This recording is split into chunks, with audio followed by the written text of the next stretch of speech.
Ready? Well, thank you. I promise you today will be worth your time, your morning. This is really about you. This is about improving your awareness in life, working on emotions, how emotions impact your body, how they impact your life.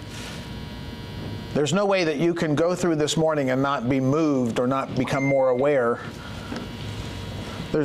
So I wanted to bring that out first. It is about increasing your awareness. A couple quick things. The bathrooms are behind us, so if you haven't been here before, if you have to go, you can either go up this ramp and go left, or you can go around this way and go right. Either way, the bathrooms are behind us. There are snacks in the kitchen. There's water. Welcome, feel free to do that. We'll have a couple breaks. So we'll go for 50 minutes break.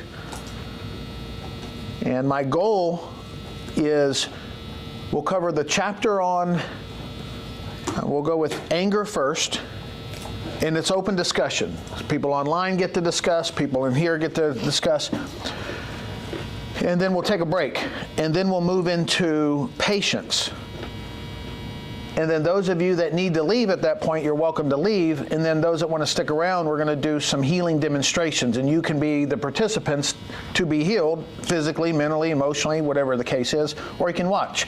Those of you online can participate as well. I could do it either way. So longest we'll be here till 1, but you can leave at whatever time you would like to leave. Just remember to take your children when you leave. Yes. So my name is Dr. George Bobbitt. I have been a chiropractor for the last 25 years. I'm a teacher. That's what I am. That's why I'm here. I love to teach. I'm a healer. I'm a chiropractor. My loves have to do with the brain, the mind, neuroscience, and how our psychology impacts our physiology. That's why a chiropractor is here talking about why we're talking about emotions. Well, I'll share with you why and how important I think it is. It's taken a long time for me to come to this realization and learn. But I'll tell you a short story. 2020, March 2020. COVID. The governor of Texas said that chiropractors weren't essential, and so we shut down our offices and we laid everybody off. And then a couple days later, he said, I made a mistake. Chiropractors are essential. And no one wanted to come back. Couldn't blame them. They wanted to be home with their family. So I had a few brave souls came back, and I came out of so-called retirement after 8 years, after running those practices, and I started working again, and it was hard. Emotionally hard, physically hard, financially hard. It was hard for everybody. We didn't know what was going to happen. We didn't know if our careers was over, your careers were over, if we were going to survive. We just didn't know. But it was that moment that changed everything for me, because to be, after 20 years of being a chiropractor then, to be called non-essential was a crush. Because the amount of hard work and study and lives I've helped to change, that wasn't okay. So I went back to school. I went into neuroscience. I said, well, I'm going to find something that makes me more scientific, I guess. More essential. And did the neuroscience, went and got a master's in neuroscience. And then in that course line, there wasn't a day that went by that I didn't have a tear in my eye and that I wasn't inspired by seeing something about the brain that I didn't know before. And we studied the brain and the spine and the nervous system in chiropractic. That we're pretty sharp. But I didn't know it that way. And that changed things for me. And then I somehow came into learn a lesson from a master healer. I said, who is this guy? And he kept talking about a doctor, and the doctor's name was Dr. Fleet, the name that's on the bottom of this book, Dr.Thurman Fleet. Talked about how great this was. He talked about concept therapy and healing, and how he spent 20 years learning about healing. I went, well, I want to learn from where you learned it. So that's been the last 3 years, a quest for knowledge. And that's what I've been doing. But we started with this book because this is the book that we found out that a lot of our patients are coming in with problems, headaches, migraines, back pains, digestive problems, and we work on them and we work on them and we teach them stretches, and they still have the same problems over and over. And to find out that it's an emotion. They have anger, or they hate, or they have something going on emotionally that's making their body sick. And when I realized that, I said, well, I want that. I want to be able to help people. Physically, I already do that.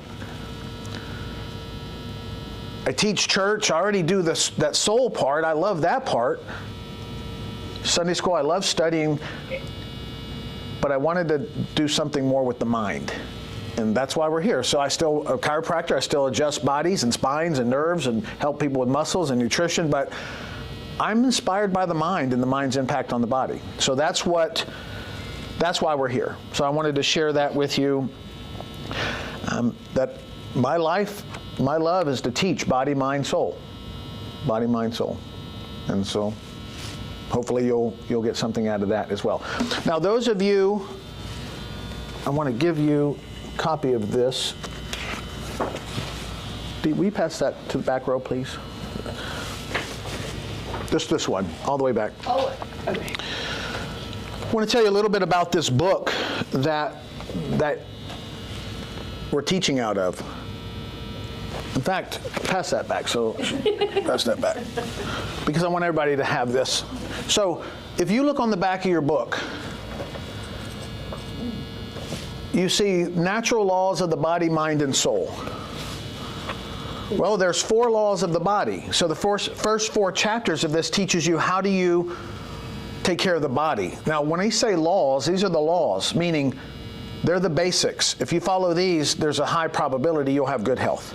If you violate these, you'll have sickness. And we're talking real basics, like a proper way to eat. We're not all scientific, just there's a basic way that the average person could eat and have some health. Movement, to move all the joints and muscles of the body. It's real simple, but there's a chapter on that. Recuperation, involving sleep, recreation, rest. It's not just sleeping, and what happens to us if we don't. And then sanitation, how to keep our body clean inside and out. Dr. Fleet, the author of this book, as a chiropractor, he realized that there was no real healing without teaching. So he gave every one of his patients a pamphlet every week of their care. One week he started with the laws of the body. So he'd give them a pamphlet on nourishment and say, if you put bad stuff in, you can't be healthy. At some point, your body just can't survive. And the next week, he'd give him a pamphlet on movement. And then the next week, he gave him a pamphlet on recuperation. And the next week, he was teaching his patients to take care of themselves. That's what this is. It's a handbook for you. It's not designed to be it's not designed to be read one time. I bought the book, I read it, and then you say, that's a good book. No, it's a handbook. It's part of a philosophy of life for you to use, if you choose. But then he discovered that there were emotions that affected our body. So you have the laws of the mind. And if you look at that, what's the first one? Fear. Fear. And he realized that fear does things to the mind and body. And then he realized that you can neutralize it with faith. And that's not new to most of you. Any religion pretty much teaches that if your fear is low, if you have a high level of fear, then you have a low level of faith in that area. We're not talking about your relationship with the deity. We're saying that if you are fearful of your health, you have a low amount of faith in that area of your health. Then we had worry and hope. They neutralize each other. Selfishness and generosity. And so what we're going to cover today is anger, and it's neutralized by patience. And we're going to show you what anger does to your mind and to your body, and all forms of anger. Because I know there are people that say, I don't get angry. But you get irritated, and there are versions of anger. So that's the goal of today, is to share that with you. I also want you to know that if you look on the slide, this slide here, there is a children's version. This is what the children are covering today.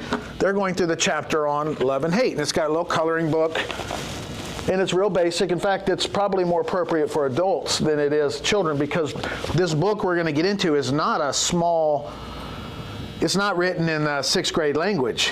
And it was created in the 1930s This book was created in the 1930s from books that were come from the 1800s, the 1700s. In fact, it's timeless truth. It's not sacred scripture, but there is sacred scripture in here. It's not, this is not a religious text. This is simply a philosophy that's been deemed worthy through the years. And with that note, remember when I said it's not a religious text, it's not a sacred scripture, it's a book. And so, if you come across something in here that you don't like or you don't agree with, then do what you do with every other thing that you read and listen and you hear that you don't like. You ignore it or put it on a shelf. So I just want to make that clear because it's not designed to be sacred. It's just a text to help you with philosophy, and if you like it, use it. If you don't, then don't. Okay, so just that's an important point. All right, now, cause of disease chart. Now, what I love about this, very few people know this. I keep teaching on it because I want.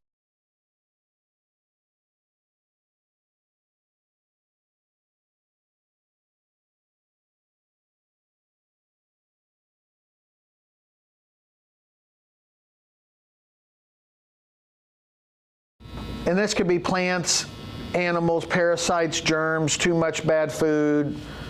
So you could get sick, you can have disease, organic expression, caused by poisons, and the effect is all kind of symptoms. Now this chart also comes from like the 30s, so, but I like its nostalgia, so we leave it. Now another form of disease, expression of disease, is from trauma. It's a structural. Some of our patients we see have been in an accident. So trauma is the cause, but in falls, accidents, strains, and then you get all the symptoms that exist from that. But can you believe that only 20% of all disease is either from a poison or a trauma? And this is conservative. This is not my data. It's really higher than that or less than that, but we're being conservative. And this is backed up through as much literature as you want to look. 20% of all disease is either from a poison or a trauma. Then what are the other 80% of diseases from? It's from the mind. So if you have a functional expression, it's caused by an auto-suggestion. It's our mind's influence on the body. Here's one, genetic tendency. Now what that means is your parents did it, their parents did it, and you're following in the same foods that your parents did, the same lifestyle that your parents did, so you have a tendency already, and now you're adding to it. You can have a tendency and eat well, and maybe the probability is that you would be healthier if you ate well, hopefully. Or intense thinking about disease. Think about disease. You're around a bunch of people that, let's say, you've ever heard the stat that many doctors die from their expertise? Cancer doctors often die from cancer, heart doctors from heart disease. It's because all day long they're around the vibration. That's all you hear. Cancer, cancer, cancer, heart, heart, heart. I'm very fortunate to be in this industry because I get to talk a lot about health. Emotional disturbances, distress, and inner turmoil. 80% of all disease is from this category, but yet 80% of our doctors aren't in that area. We're still treating symptoms. We're treating symptoms, but we don't understand that they're probably coming from here. How do you know? Well, if you get an accident or a slip, fall, or break your bones, well, you know that was from trauma or repetitive stress. And you know if you're poisoned in our body or you get bit or something gets on you, well, then that's from that. But 100% of all disease comes from this, incorrect reasoning. Today is a course in helping you how to reason.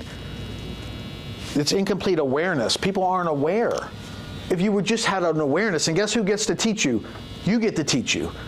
Because nothing I say you have to do or need to do or must do, I'm not going to tell you what to think. I'm just going to teach you how to think and let you make the decision. But just know it's incorrect reasoning. We didn't think it through. So I thought that was pretty cool. I thought you might like that. All right, and then before we get started, this is the chart I want to show you. This is new for some of you that have been to some of these classes. Here's what I want you to get. On one side, we're going to put anger, and on the other side, we're going to put patience. Now, there's a swing. In the middle, let's call it your neutral. You're balanced. So you could swing way over here and be way negative, or you can be back to neutral, or you can swing way over here and just be all positive. Okay? Now, I'm speaking from a doctor's standpoint. The ideal place to be in the average everyday life that you live, we're not talking about emergencies, we're talking about is right here. You're not high, you're not low. You're not overly positive, you're not overly negative. You're not too patient, you're not too angry. You just are. You're just balanced. We're going to focus on the negative because that's where most of us, I could say most of you here aren't to learn how to be less patient. That's not really real for most of us. You can be too patient and get sick because you're too patient and sacrifice yourself for others. But we're not talking about that. We're talking about this swing here. If you don't like the word anger, then change it. There's a lot of different definitions we're going to learn. But here's what I want you to know. If you swing way over here, let's call that a -11. You're very negative, very angry. Rage, fury. What happens in your brain is your brain releases chemicals. It causes your body to go into a fight or flight. It releases chemicals like testosterone, like adrenaline, like cortisol. And the ratio of your perception of how angry you are to the chemistry release makes you sick. And if you stay that way a long time, you end up with disease. High blood pressure, diabetes, high heart rate, lung problems, digestive problems, and we'll go through some of those in the book. Now, if you bounce up here and you're very furious and then you bounce back, probably not a big deal. And you could be mentally way up here and just not do anything. So to your degree that you swing here in a negative emotion is the degree that you change your chemistry, which changes your physiology, that's in the 80%. Doesn't matter what it is and what they say. The diagnosis means nothing.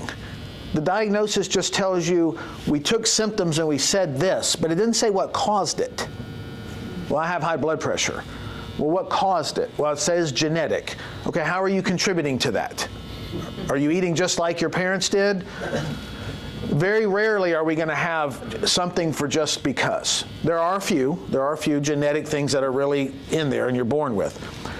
So now, if you want a health, you take your emotion. We're saying anger, but you can take any of those in the book. Fear, jealousy, criticism, worry. The goal is to take you from here and to start bringing you down. And as you bring your emotions down and you become more neutral, you heal your body. You heal your body. If you follow the laws of the body, eat right, sleep right, keep your body clean, move, your physical structure can function, and then you get your mind right. And the way the book works is you're fine most of the time, then you get angry for whatever reason. Well, then go to the chapter on anger and read the chapter on anger from the anger point that you're at. Well, what are you angry about? Well, the dang traffic. Okay, then read anger about the dang traffic. And then you would go and read its opposite, called patience, because it'll say, well, how patience neutralizes anger. Why would we do that? Because it brings you back to a place of reason. If you can't reason, then you're going to do volatile things. You're going to overspend. You're going to say things you didn't mean. You're going to eat things you didn't want to eat. You're going to do things to try to bring back the pleasure instead of the pain. When you're in your right mind, when you're balanced, now you can make a decision that is probably great for everyone and yourself. But that doesn't happen instantly. So why this chart is so cool is, guess what? Well, none of us are perfect. You're not going to ever get rid of anger. You're never going to abolish anger from your life. You could abolish it from an event, and then you get a new event. Every new level, new devil. So, one level, new devil. But look at the swing. You're only swinging here now. Now, you only extend a gesture when you're driving. This one you follow people. This one you just extend a gesture. You're making progress. You work through your stuff, and then you move up to the next level, and now it's a thought, and then it dissipates. You're balanced. Now you get the next thing that gets to make you angry. Why? Because we're evolving. It's an awareness. So don't have the fantasy or beat yourself up because you're going to be angry and you read the book once and you're still angry. It's called a philosophy of life. It's called real life. But it's going from way this way to up here to more of a manageable. This you can reason. Disease doesn't exist up here much. Disease is very relevant, prevalent. Symptoms are very much here. Headaches, migraines, back pain, digestive problems, glandular, all of it. And I don't care what anybody, this is how the physiology works. I study the brain, I understand the brain. If you handle your emotions, you're handling 80%. Handle your body, laws of the body, understand how to manage your emotion. This is a tool. It's not the only tool that exists on the planet. It's a tool. Maybe you'll find it helpful, and we're going to go through that. All right. That's it for that. Now we get to get into the book. So if you will pull out your book, and what page are we on? 63. Okay. Do you have a book? Okay, I'll give you these pages. Will you pass these 2 pages back? This is the book in printout form. That way you could read that. Okay. The way we'll do this is I'm going to ask for volunteers. That way we're all contributing. You'll read a paragraph or 2 if you want. If you don't want to read, you're not going to raise your hand to read. But you're going to read, and then we're going to just discuss it if we want to, or we can just move on. And you're all free to discuss. People online will have questions. They'll discuss. They'll comment. And then if we go too long, I'll speed us up so that we can get out on time. All right? Y'all on? We're all there? Okay. I'll start. Now, at the top, there happens to be a scripture from Proverbs. It says, "He that is slow to anger is better than the mighty, and he that ruleth his spirit than he that taketh the city." So there's some wisdom that comes out of Proverbs. The destructive emotions of the human mind are many, and the individual who understands how to control them is indeed fortunate. Emotion represents a very intimate interaction between the mind and the body. And to attain a high degree of self-control, we must begin with our emotions. But instead of suppressing or annihilating them, we should try to control and coordinate them. If left uncontrolled, the emotions eventually evolve into psychic demons that intrude ruthlessly on the confines of the whole being. They create physical and mental disorders, destroying the finer sensibilities, building themselves up into despotic masters, dominating the mind at will, and completely supplanting reason and judgment. Anger may be defined as a sudden, keen pleasure aroused by real or assumed injury or injustice, and usually accompanied by the desire to punish. Indignation is intense anger, awakened by anything unworthy, as cruelty or meanness. And rage is a vehement expression of anger, and fury is an excess of rage. So I'll stop there, and I'll mention a couple things that I circled that you might want to discuss. Thank you. The one thing that I saw here that I underlined was to attain a high degree of self-control.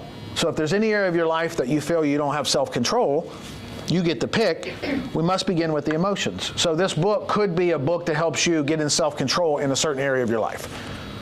Whether that's financially, physically, familially, work, whatever it is, self-control. We all desire some of that. And then I want you to see there's different levels of anger. And if we look at this, here's an anger scale.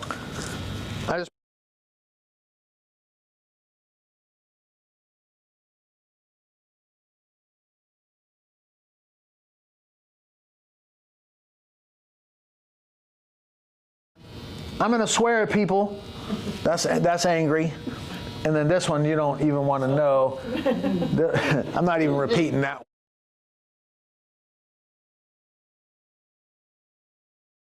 point in your life in an instant. In an instant. Good to see you all. Here's another one. Anger meter. Where's your anger meter at?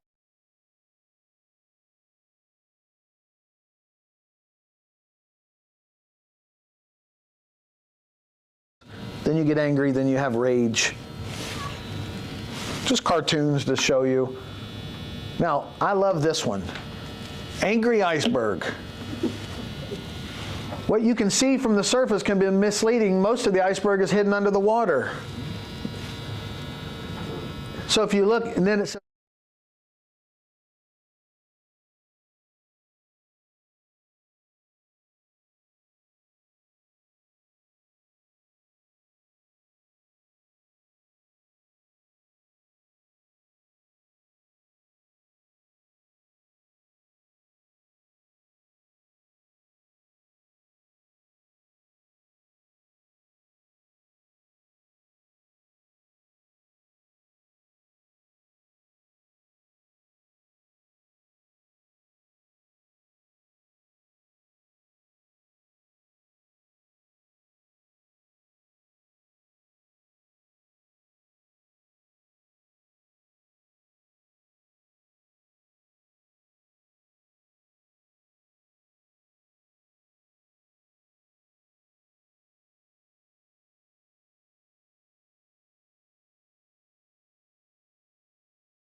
To make a note, I took a little picture of this graphic here because it already explains a few things to me, because I live my life angry, so that's why I think I was supposed to be here today. But I also have a lot of those underlying issues there that I never really thought was a contributing factor to anger, so I think it would be valuable to explore every single one of those.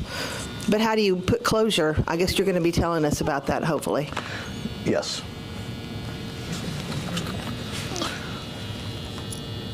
All right. Anyone else? Okay. Good to have you.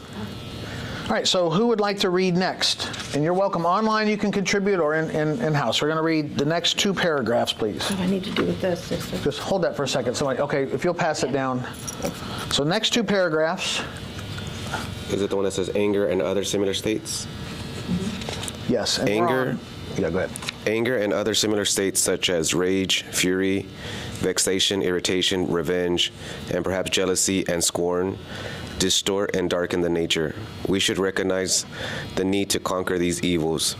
The human consciousness has become so identified with these destructive emotions that although we realize these forces are detrimental to our development, we are deluded by the idea that they are a necessary part of human life.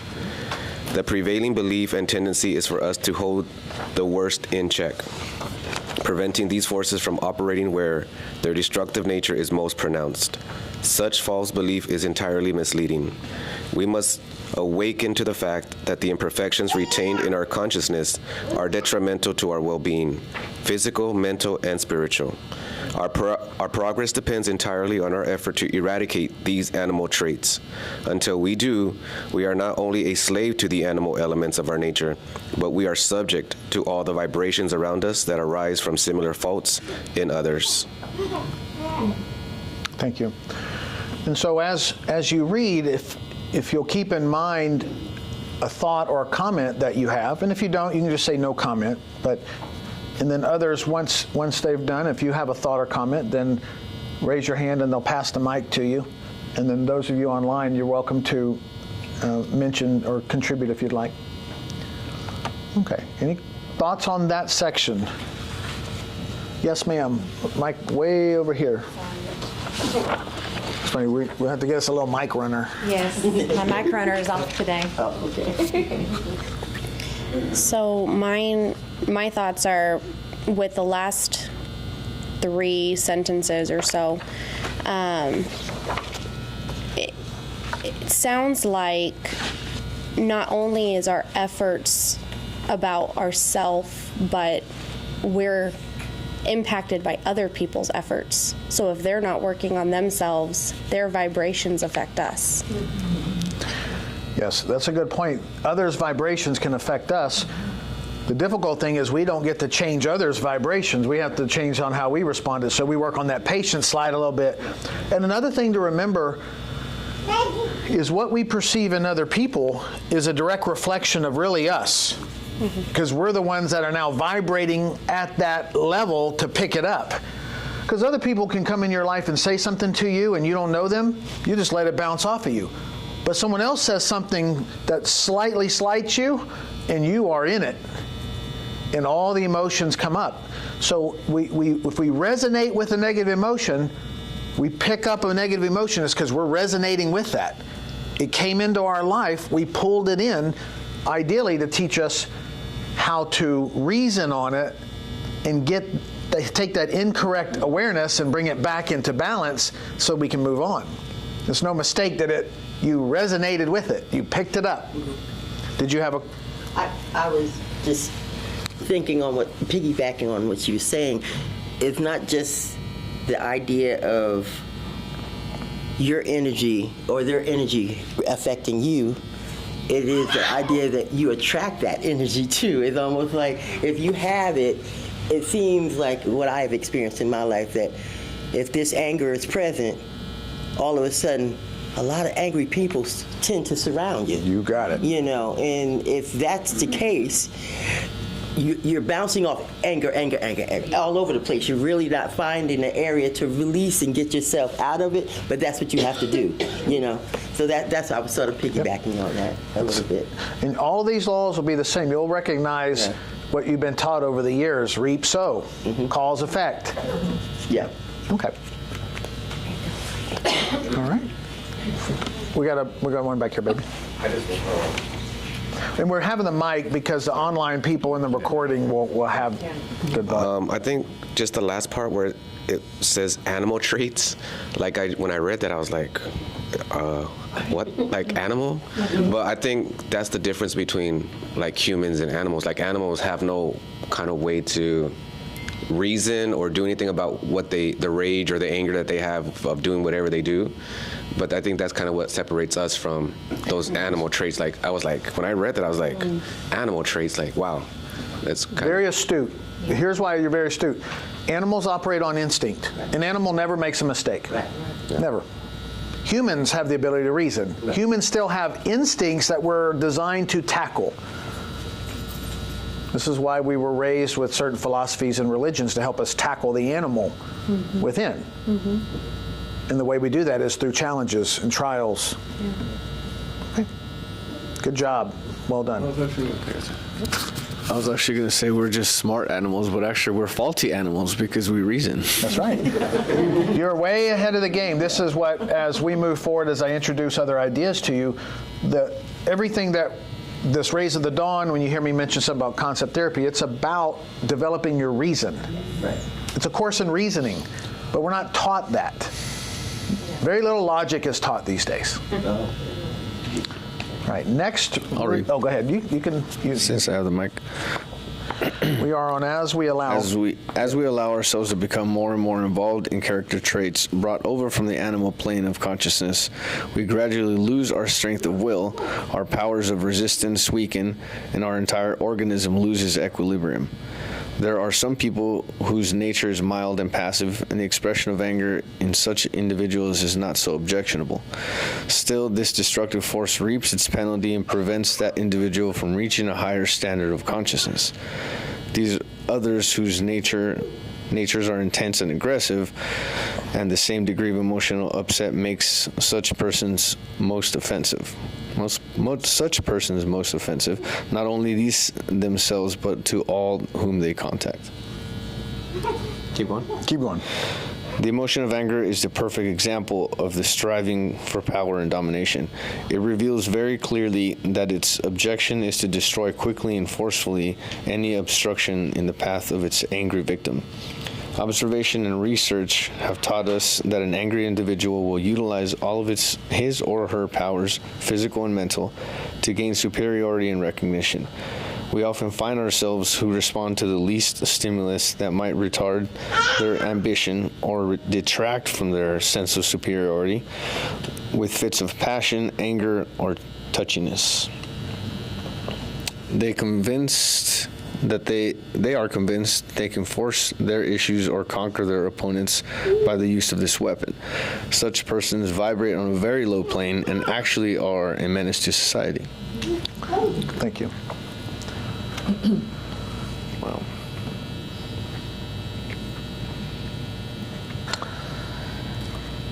I'll start, and then we'll get the conversation going. There's a second paragraph of that second sentence of that first paragraph. You talked about, we gradually lose our strength of will, our powers of resistance weaken, that's our immunity, and our entire organism loses equilibrium.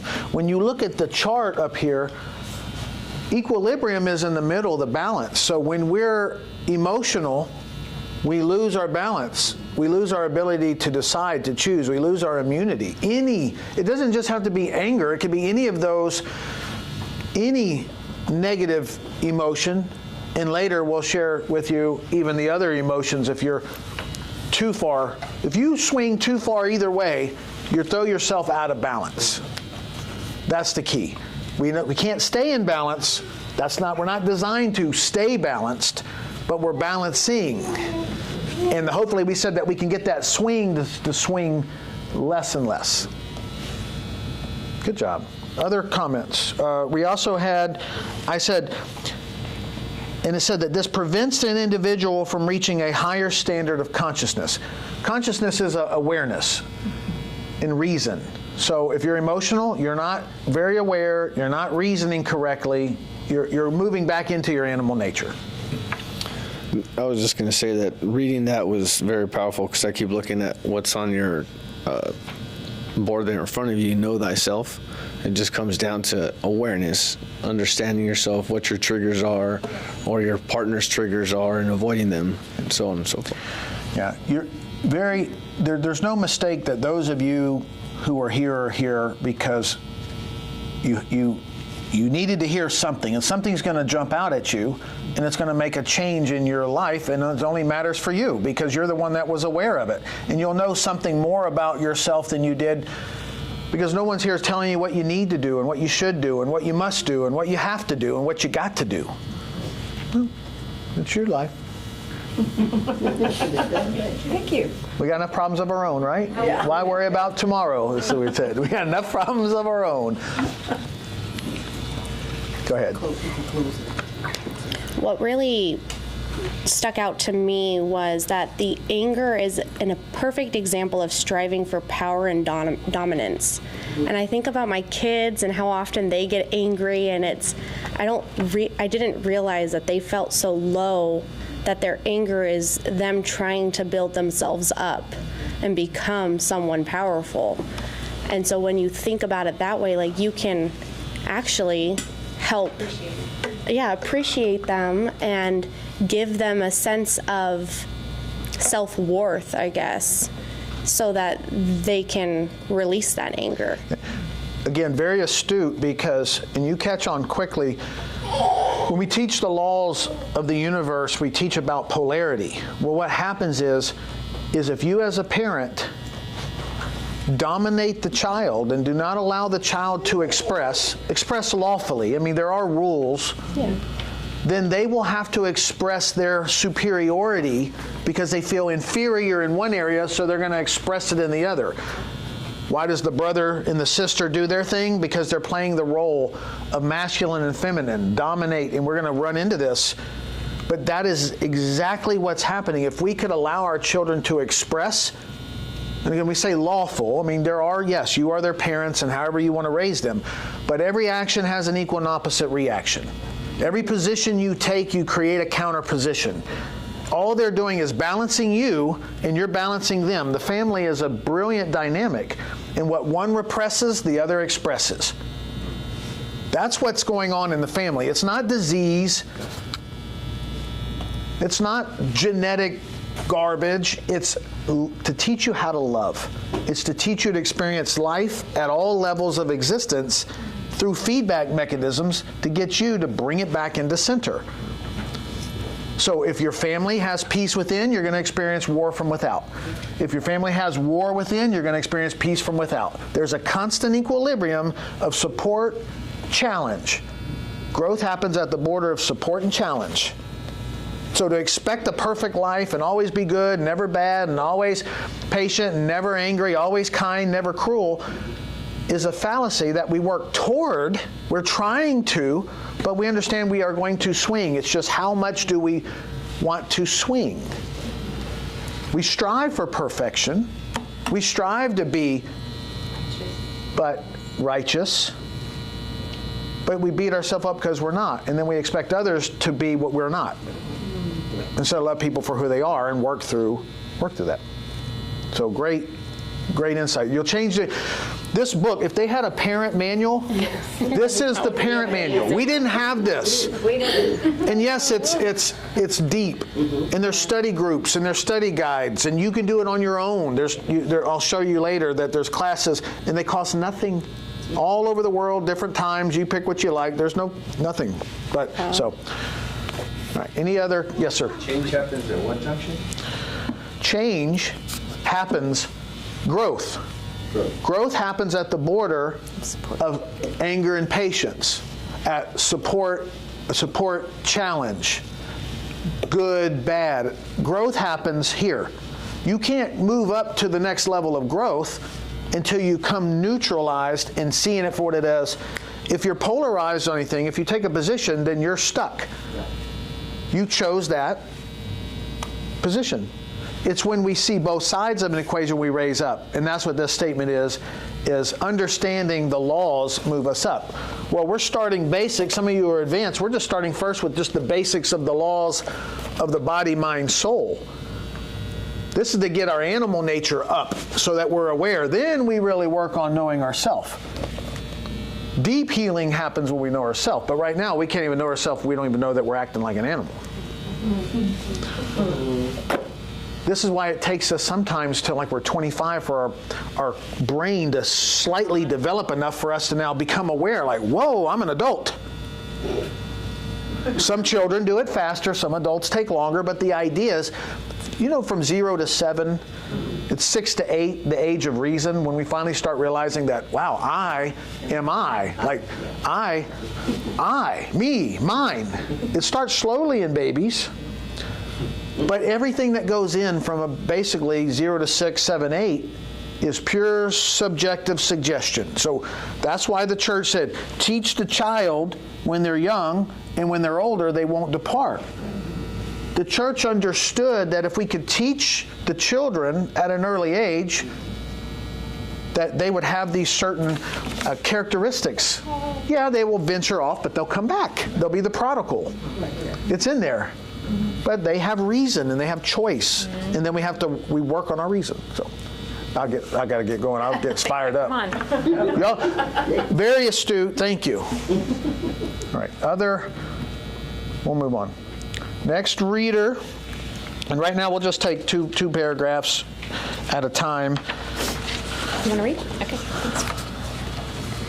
There are occasions when anger is justified, but we are considering only the destructive phases of this emotion. Some people actually make a system out of their anger, making themselves conspicuous by their aggressive approach to the problem or situation. They are usually highly sensitive individuals who harbor a false pride. Their inferiority complex is such that they cannot tolerate an equal or a superior, and must themselves be superior to be happy.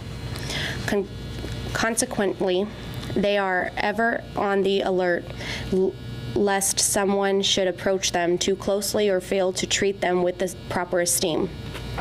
One of the most inexcusable forms of lack or loss of self-control is displayed by those who attempt to heal the sick. Too often, doctors become irritated and angry at their patients, forgetting for the moment that their patient is ill. Among those who understand the action of the mind, there is a great desire to overlook and excuse the idiosyncrasies of people who live in a state of unrest and illness. It is a flagrant violation of natural law to allow ourselves to be dragged down to a lower plane in order to protect an inflated ego. Go ahead. You want her to read one more? No, that's good. No. Just so you know, Want to say something? we'll balance all this out with patience. So if any of you feeling a little bit deflated, we'll bring it back in. We'll bring it back. But it's what you were just talking about. The paragraph you just read, talking about this inferiority complex, creates a superiority complex. So anywhere you feel inferior, you're going to create a superior complex somewhere.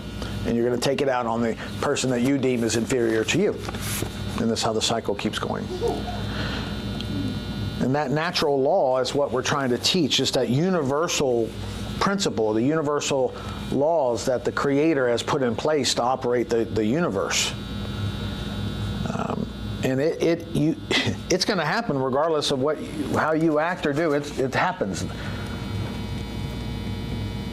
When you violate law, you experience a consequence, whether that's a stomach ache or a headache or a broken bone, or you attract something in to balance you out. If you get too elevated, something will come in to depress you. You get too depressed, something will come in to elevate you. And it's all happening simultaneously and instantaneously if you're aware. We just perceive that it's bad. We perceive it's good. But ultimately, it really just is. But our perceptions change our chemistry. And we work on changing our chemistry and our perceptions. We come back into neutrality, and then we learn to love things for who and what they are. Right. Any other comments on that section? All right. Next reader for the next two paragraphs. Who would like to read? Okay, we have. Go ahead, you got them. Okay. Often patients go to a doctor to seek treatment for some organic disturbance, which in fact is due to emotional upheavals in the patient's life or environment. Treatment of the body alleviates some distress, but cure can be achieved without correcting the cause. Some people must eradicate the cause. Either the doctor with wise advice or the patient with an awkward understanding. With an awakened understanding. Such cases as these are responsible for some of the failures in healing. As an illustration of how anger in the mind can produce pathology in the body, let us assume that a patient is eating a meal containing a substance opaque to X-rays using a fluoroscope. We clearly observe the normal rhythmic churning movements of the stomach. Some assume that this patient becomes angered by a jealous mate's nagging. The parasitic movement, what is that?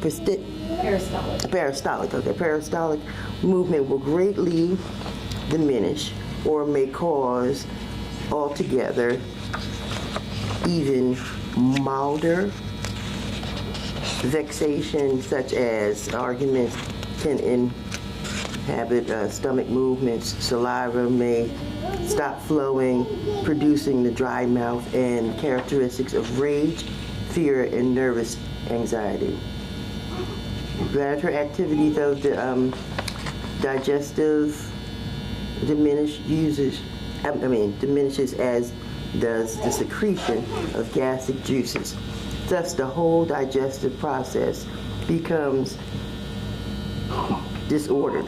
Someone who is subject to habitual anger will soon weaken the digestive tract. That ill health will be the eventual consequence of the violation of the natural law. So if someone's getting angry often enough, it's going to break down the lining of the stomach. And the lining of the stomach is then going to create some other things going on to the system. The body becomes sick. And that's how it works, right? You got it. All right. You see, the main point from that is that when we are emotional, let's say that let's use this word, when we're angry, or we have fear, or worry, we go into something called a sympathetic response. It's the fight or flight response. We pump out a lot of testosterone, a lot of adrenaline, a lot of cortisol, a lot of chemistry to get us ready to escape and run or freeze with the idea maybe we'll survive. But if you just, now what happens is the digestive system slows down. So we're no longer processing food. The immune system slows down because we don't need to worry about that. We need to worry about blood to the muscles. Our heart rate goes up, blood pressure goes up. Our body starts breaking things down for fuel. And if we stay in that state, we end up with all of these digestive problems: constipation, diarrhea, ulcerative colitis, Crohn's disease, indigestion, heartburn. And then we take all these medicines because we have a diagnosis. But no one's asking what's the cause. And then he says in that first paragraph you read, cause is due to 80% of the cause is due to emotional upheavals in your life or your environment. Because you can pick up the vibration from your environment. That's why our parents would always say, that's not a good environment for you to be in, son. That's not a good vibration. Don't resonate with that, because that creates too much volatility in our life, which makes us not reason, which then makes us do things we regret. That's the point of why a chiropractor would want his patients to understand about how to neutralize their emotions, so we're not treating something over and over and over for the same problem all the time for the same condition and never fixing it, because the problem was never a bone out of place. The bone was out of place because the muscles got tight and pulled it out, but what pulled it out? You see? And in time, you're more fulfilled seeing somebody handle their own problem. And guess what happens? If I help you handle your problem, you're going to bring me your next problem. And then I'm going to help you handle that. And then you don't have to come back for that, and you're going to let me handle the next problem. And I keep getting to learn and be inspired to teach you as I learn. How not to be boneheaded. How not to be boneheaded. But we understand we're all going to be a little boneheaded, and then we're going to figure out how to be less. All right. Other comments on that you read or saw, or you want to add some insight to education? Go ahead. We have one over there. I'll just share something where it says someone must eradicate the cause, the doctor with wise advice or the patient with an awakened understanding. That for me kind of stood out because in my process, I've been going through for a long time now. I've gone to all sorts of doctors and things like that, and it's always been, well, here's some medicine, or take this medicine, or do this, or like, and it's never been kind of the root cause of it, of kind of my feelings or what. Like, I'll tell them, hey, I feel this, but they're like, here, just take this medicine or something like that. And I think it finally took for me to kind of understand, well, maybe it's not more of the what I feel, but it's more of kind of the mindset of what I'm going through. And that's kind of what has helped me get a little bit better as far as how I feel. But it's just, I think when I would go to the doctor and they're like, well, there's nothing wrong with you. And I'm like, yes, there's something wrong with me because I feel it, right? I feel this. And they're just like, well, take some medicine. And I'm like, well, and I think it finally took part of me to kind of understand, along with the help of my wife, to understand, hey, maybe it's something else that's within me that needs to change that's going to help me get better. So. Perfectly said. Wise advice or an awakened understanding. And why not both? Understanding. But it takes awakening understanding, being put in your position where you can be ready for that, ready to hear that. Oh, here you go. Behind you. I was going to say, that's why on that upward movement, it says understanding. First, you have to be aware, and then you have to understand to move up the ladder. But I was going to mention, I just had a breakthrough because you mentioned freeze, and it's always been fight or flight. So just what that looks like in a marriage setting, for example, is, if you stay, you fight, but you can freeze. And what freeze can mean is I'm unaffected, or I'm not a threat. And that could disarm, by freezing. With, like you said, like the idea of I might survive. So what that looks like is you could not be affected or not respond, which is very powerful. So thank you for that. Yeah, you're welcome. Good job, everybody. Oh, here we go. Although I do want to comment about that, the freeze response, you don't want to stay in that too long, because then you get really stuck and you can't respond appropriately, and the person interprets you as not caring. Yes. And the fawn one is where you literally act like nothing ever happened, like that did not just happen, and you just keep on going like nothing ever happened. So all four of those are responses that we really need to own and try to move through those to the other side of it. I also want to comment that I never knew about the trauma responses at all. I was unaware of them until about 5 years ago. And I feel so silly. I'm kind of an old person to not be aware of that, of what the trauma responses really are. And the way I came to that conclusion was reading the Bible. And it was the book of Habakkuk that says, in the very end, though the fig tree doesn't blossom, and it goes through all of the things that could happen, calamities and all those things, yet will I praise him. And I'm a worshiper, and I've always been a worshiper. And when I realized that I was not, my worship was out of like, feeling like I needed to worship, but not as a true response to my situation. It began to change things. I literally was made aware of trauma responses by the Lord just going, you need to check yourself about the way you react to stuff. And look at this reaction. Here's an example. Though all these things happen, yet I'm still going to stay aligned with my core belief, which is God is in control. Anyway, that's how it all came to be. And I'm literally amazed at being in this room. Every word that's coming out of everybody's mouth, I'm sitting there having this reorganization of my psyche, which is wonderful. I need that.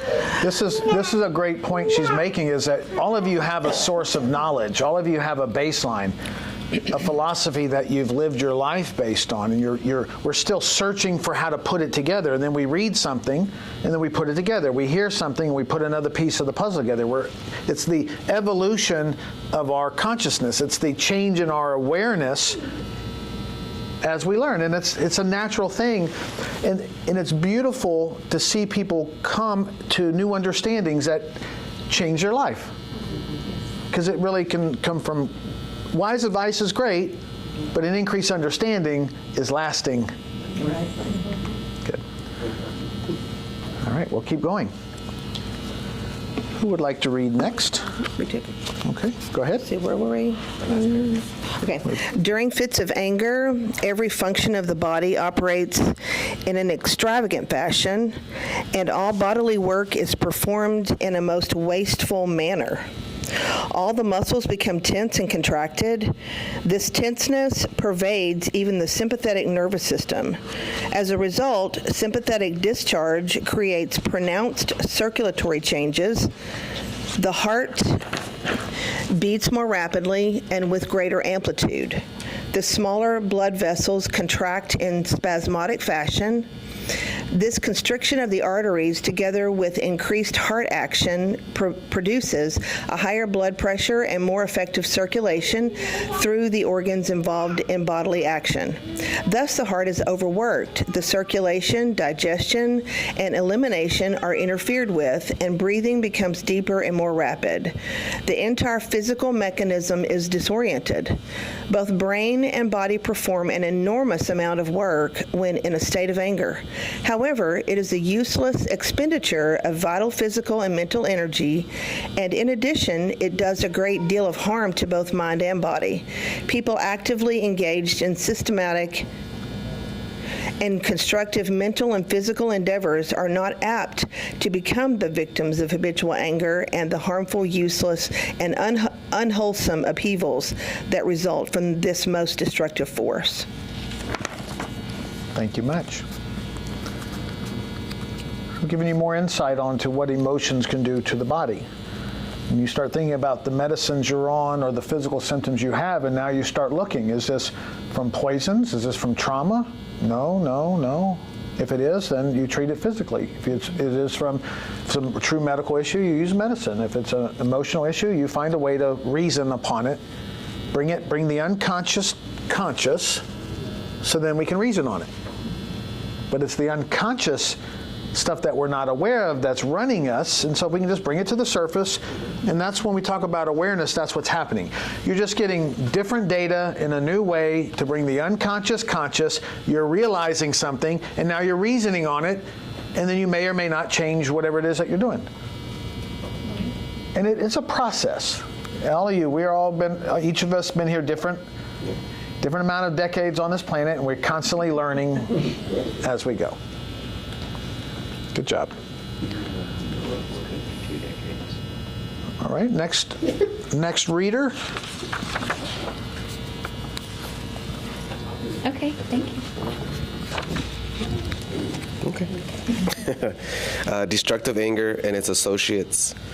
Phases may be listed according to their degree of intensity. Irritability, sensitiveness, anger, rage, hatred, and revenge. All are different degrees of the same state. The more intense forms inevitably following in sequence the unrestricted operation of the milder ones. If we are repeatedly detained by mild or subtle weaknesses, our progress is interfered with just as effectively as someone who is subject to the grosser or more intense forms. Irritability is a subtle form of anger, and the individual who allows him or herself to be affected by it should not be deluded into thinking that indulging in this emotional state will produce no apparent harm. The more intense forms of evil, which eventually take the nature by storm, are simply the more developed states of the milder forms. They exist solely because they were not checked in their incipiency.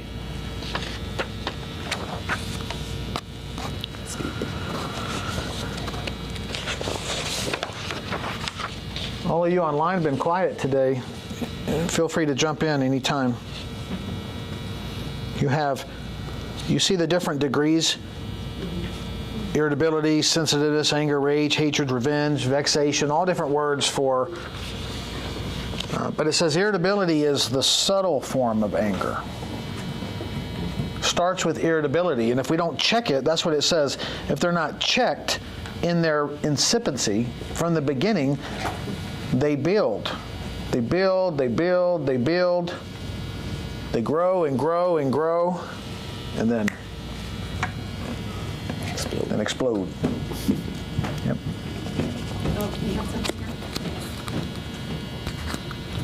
Do you think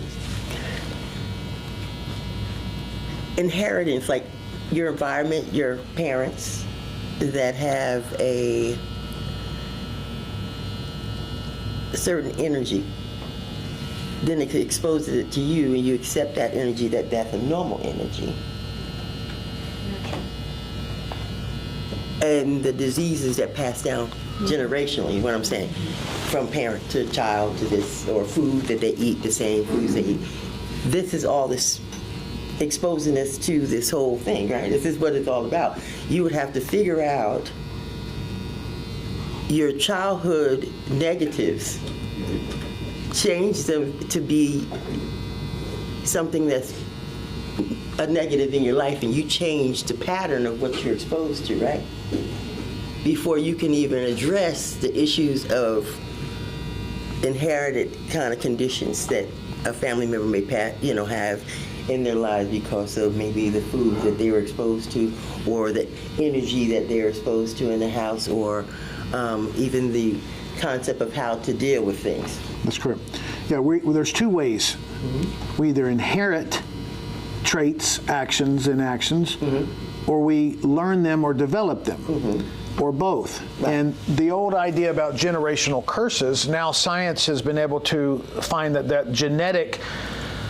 in the genetics are tags that we pass from our bodies to their bodies. And they can come up or not, but they're designed to change because the parents didn't stop them in their infancy. They're passed down to us to stop them. And in the biblical days, when you see to the fourth generation, it's because typically 4 generations lived in the house. Okay? It wasn't that it now, but they are finding that from a science standpoint, at least 30 generations we can inherit. It's going to be from the beginning of time, but as the science gets better and better. But yes, we inherit it, and then we also are educated and learned. So both. The inherited ones, the deep-seated urges and are still there to bring it up to the surface. So again, we can reason on it. We could say, I got that from my parents. Well, you can begin to change it by following the laws of the body.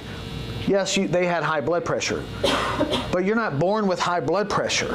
And here's how we know. I asked a patient, when did you get diagnosed? Well, I just started having it when I'm 35. Well, if it was genetic, fully genetic, you would have had it when you were born. So you had the tendency, and then you did the same things that elevate blood pressure, so therefore you have high blood pressure. Good. Yep. And this is what we're working on, is to bring that from within.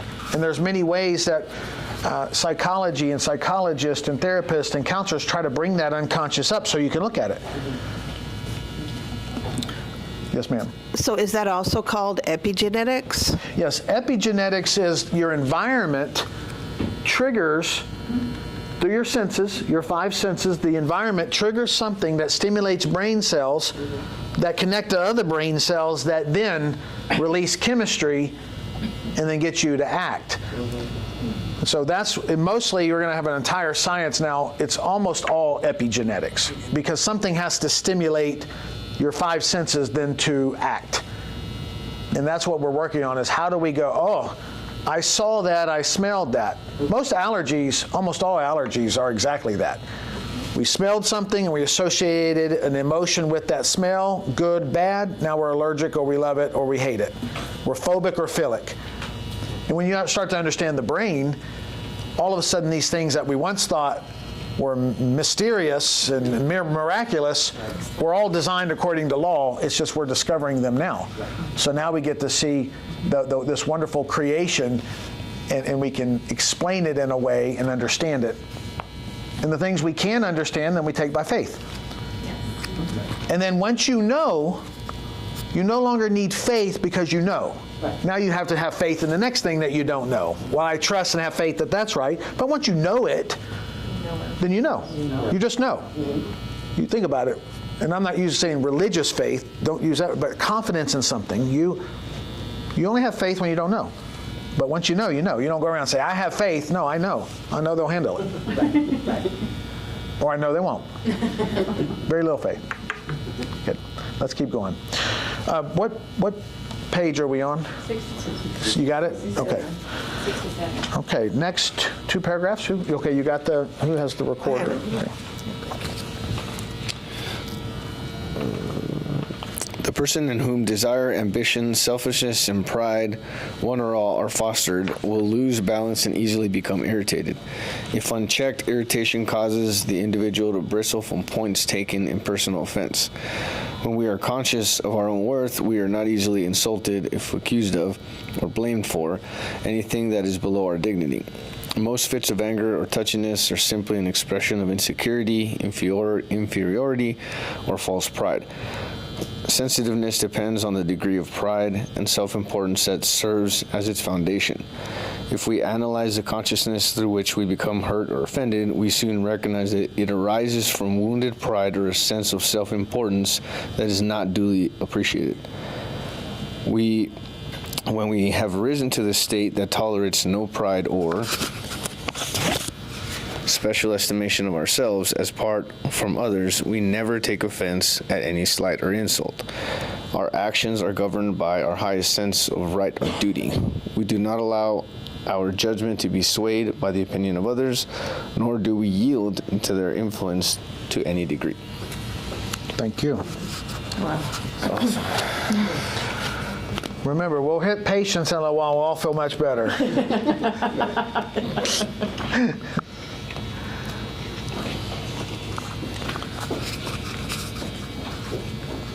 So that one hits me. That hits close to home. Just as a father and leader in my home, like that resonates. Just being sure of oneself and being in self-control to not react no matter the circumstances. And remember, we're going to react. It was just like the idea of trauma responses that we heard. We're going to react. But if we use the reaction to figure out what triggered that and then work on that and reason on that, then we have a position to grow and evolve our awareness. It's when something comes in and we shove it back down, it'll just be waiting for us for another time to be re-stimulated.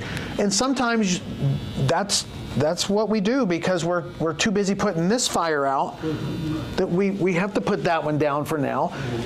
But that's the idea, is that anytime you have a symptom in life, physical, mental, spiritual, any area of life, financial, the idea is it's a feedback, it's an awareness that your brain and body is giving you to say you're out of balance. And there's a fear that comes in to teach you how to bring it up and look at it and go, why am I being fearful? What is it? And usually this is one of the reasons, an expression of insecurity, inferiority, or false pride. You're insecure about survival, finances, your relationship. You thought you were all this and someone made you that. You thought you were sharper than you were, and then you thought you had it figured out. We run through this every time we set up one of these. We work on our own technology. We're growing. We're evolving our consciousness, our awareness in technology. It's something that I hadn't wanted to spend a lot of time with. And the moment we think we have it ironed out and we test it and we check it and it works, and then the little gremlins get in there and all of a sudden it doesn't work. And you go, but then you reason for a minute. You go, you are a chiropractor. You're a teacher. And if you choose to do your own electronics and buy your equipment, then you're the one responsible. And when you spend 25 years being a tech genius, then you'll be better at tech. But you've only done it for a couple years. You have an unrealistic expectation on yourself that you are a master tech. And that technology also evolves. Yes. And it changes. Every day.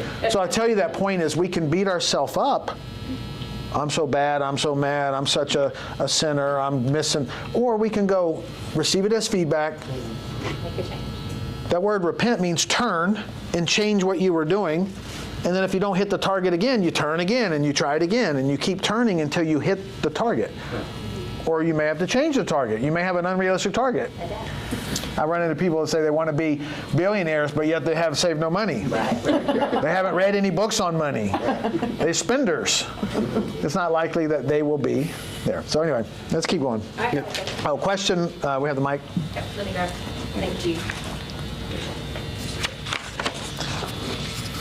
So when you deal with it, like you're aware of what's going on, but your body still reacts to it. Like I'm having this issue with, I'm not sure if I call it anxiety or it's because I've trained my body to be a late person and not a morning person. So when my eyes get open, I have a hard time embracing it because my body acts up, like my stomach hurts. And I'm not sad, I'm not having anything that it says that I have anything. Mm-hmm. Just my body reacts to it, and I get a little irritated because I said, I'm not angry, this is the day, I'm excited, but my body, like... Yeah. When I see anything in the body that's repeating, that's not normal physiology, there's a stored program that something triggers that. The sun, the light, the time, the alarm, the day, something's triggering. It's an unconscious reaction. And the reason we know is because the physiology is responding. Mm-hmm. So we just got to go in there and find it, and maybe I'll help you find it, It'd be kind of fun to do that when we're done. I'll find it, and then we'll clear it out, and we'll fix it. I'll be happy. Yeah, because we're going to do the healing after, and we'll just fix that. Yeah, that'd be cool. That'd be worth your time. I was going to say, Thank you. That sin literally means to miss the mark. So what you're saying was resonating, and the thought I had was about, it's going to escape me now. I'll come back to it. Okay. Let's go ahead and keep going. We're almost at break time. Did you want to say? Okay. All right. Next 2 paragraphs. Reader? Okay. All right. My cousin. We're at the thwarted, right? Is that where we're at? The thwarted will directed toward attaining ambition and fulfilling desires also results in various stages of irritability. The most intense stage is anger. The person with well-developed ambition, pride, or indulgence, one or all, will be capable of extreme anger. Anger usually increases to the degree that the will operating in connection with the above errors is curtailed. When we tolerate anger from any cause and allow it to grow, we soon develop hatred that extends to both people and things. Anger against or hatred of the most evil condition or person should find no place in anyone who desires health and happiness. We should even check likes and dislikes. Under no circumstances should we allow hatred. Thank you.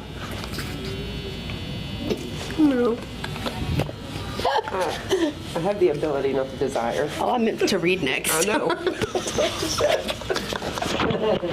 It's getting heated now. Not the desire. Getting angry, Carrie. Under no circumstances should we allow hatred.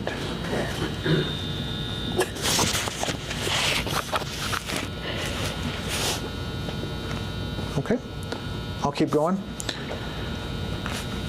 Out of hatred grows the spirit of revenge. Revenge also operates in different degrees, according to the intensity of the force behind it. When we permit a desire or a disposition to return evil for evil, or to get even with the wrongdoer, it at once levels us to the plane of our opponent. It feeds the animal natures of both, the poisons and the whole organism, and poisons the whole organism. The nature of revenge, whether mild or intense, is to wreak vengeance directly on its victims.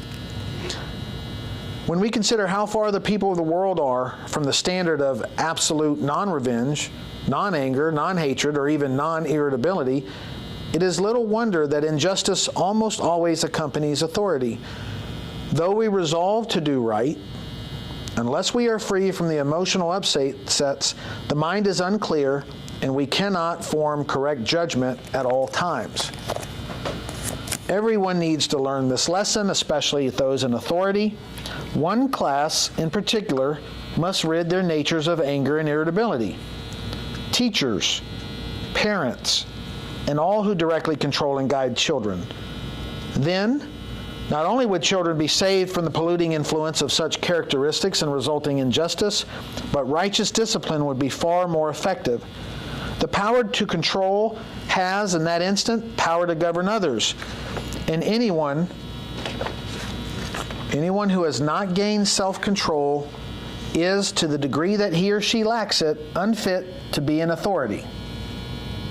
Progressive individuals support those conditions that provide the greatest usefulness. And if someone is angry, if someone hates or feels vengeful toward any condition or person, that person is thereby unfit to be helpful. And then lastly, to be forever free from emotion known as anger means first eliminating its lesser degrees, irritability and sensitiveness. We can do this only by understanding the cause. And if the cause is a person, then we must understand that that person is also a victim of destructive emotions and does not understand. We must not allow ourselves to become involved as well. We should strive to develop the art of being patient with people or things that irritate. As a consequence, we will enjoy greater health and happiness. remember my 20s. Yes. Just that self-control depends on adjusting our expectations. I think we all have expectations of life and what it should be, and then we fall into this swing when we're met with something different. Okay, so I want you to hear that. The only reason we would get upset or angry or have a negative emotion or an overly positive emotion, if we feel someone's challenging us in any way, challenge our values, our morals, our ethics, our religion, our philosophy, our job, our kids, we have an unrealistic expectation that they have the same life, the same beliefs, the same traumas, the same morals, the same ethics that we have. How could they, if we're made up of, at least from the science viewpoint, 30 different lines of genetics, plus everything that we each learned, how could any person on the planet feel the same, mean the same, believe the same? It's impossible. So for you to expect others to live in your value system, for you to expect God to live in your value system, that God's going to provide you everything you need, anytime you want, however you want, the way you want it, you're going to have emotions. To expect technology to do exactly what you want, how you want, you're going to have emotions. Unrealistic expectations on yourself to be anyone other than yourself. We're trying to act like other people and not be ourselves. That's why to know yourself is the wisest and most helpful thing you could ever do. Because when you're true to yourself and to who you are, you're not comparing yourselves to others and putting yourself down because you look at them, or you're also not putting others down, so you look down on them saying they should live like you think they should live. And how do you know that's happening? When you hear yourself say, you should, you need to, you got to, you must, and you ought. Or I need to, I must, I should, I got to, I have to. All of those are you not being yourself or allowing others to be their self. They generate swings of emotion, which changes our chemistry, which makes us sick. Wow. That sounds like a pretty good, we got one more point and then we'll take a break.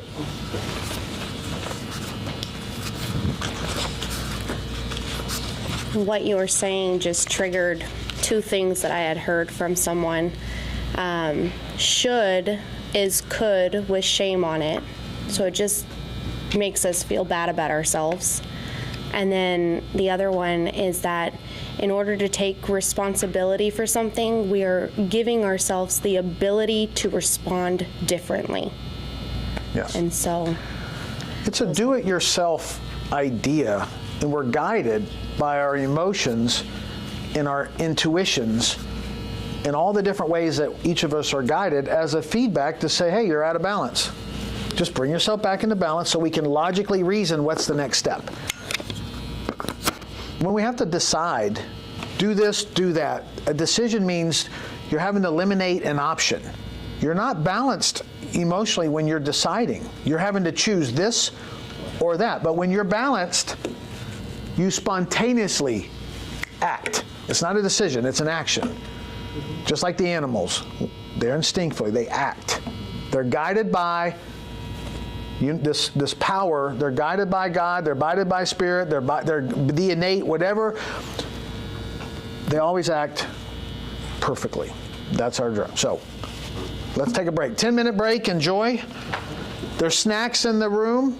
In the kitchen, there's bathrooms behind this wall. You can walk around, enjoy, and then be back exactly at 10 minutes from now, 11:37. 10 minutes back now. He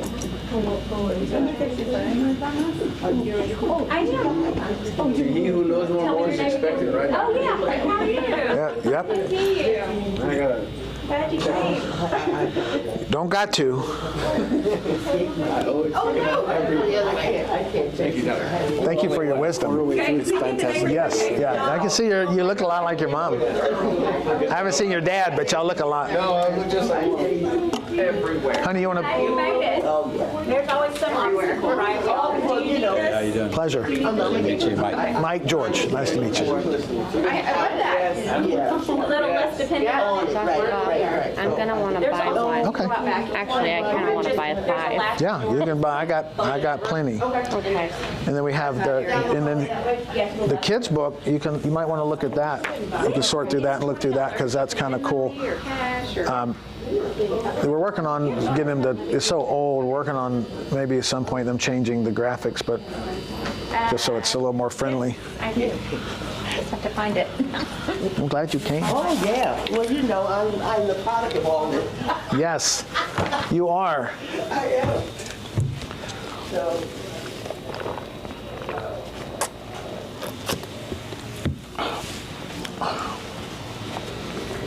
I'm glad you found it. I felt so dumb. I walked through the country club and I went to the front desk and I said, I'm here for the meeting. And she looked at me like, look. I was like, the meeting, the healing meeting. She's like, Do you need some help? I'm trying to collapse it a little. Okay. People are in there. I was like, How funny. let me go back and look. Yeah. In the right place. Tiny bit. I'm going to angle that for you. Hey, this is Veronica. This is Sarah's mom I was Hi. telling you about. Pleasure. Nice to meet Yes, you. I Doesn't love. she remind you of someone? Yeah, my Your mama. mom. Yeah, I knew when you came in. I go, Mama's always here. Oh, you his mom? Yeah. The wisdom and just. His mom had him when he was 14.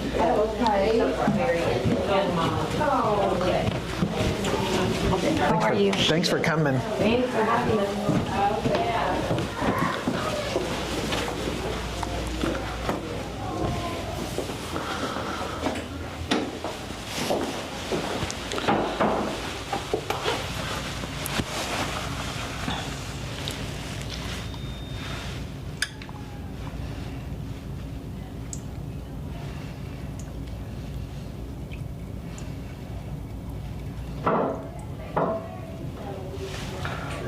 Hello. Yeah, I love your wisdom, and you're right exactly in the right spot to receive what's coming down the pipe. Just most people don't even know that they have. They're not even on a level where they can even receive much of this. It's all new. And where we're moving is where you're already thinking. But you've got to start somewhere on a level that will bring up an awareness. Without that, they can't work on themselves because they don't even know that there's a problem. Yes. Well, the Lord works in mysterious ways, and I've been primed for years for this. So. Well, if this is the route or a route, then you'll definitely resonate because there's so much. This is the tip, obviously. Yes. Mm-hmm.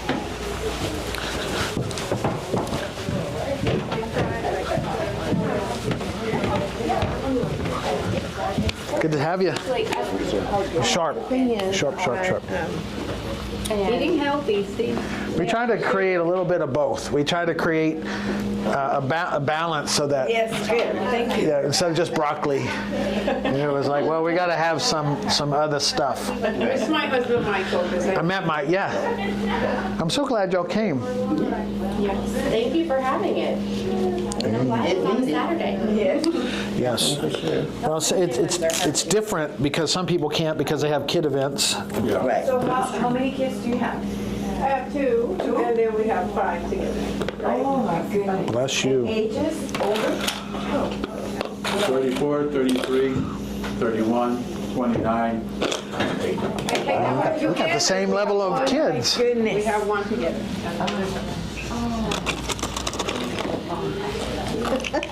I forget what it's called. Yeah. She worked for the district. Yes.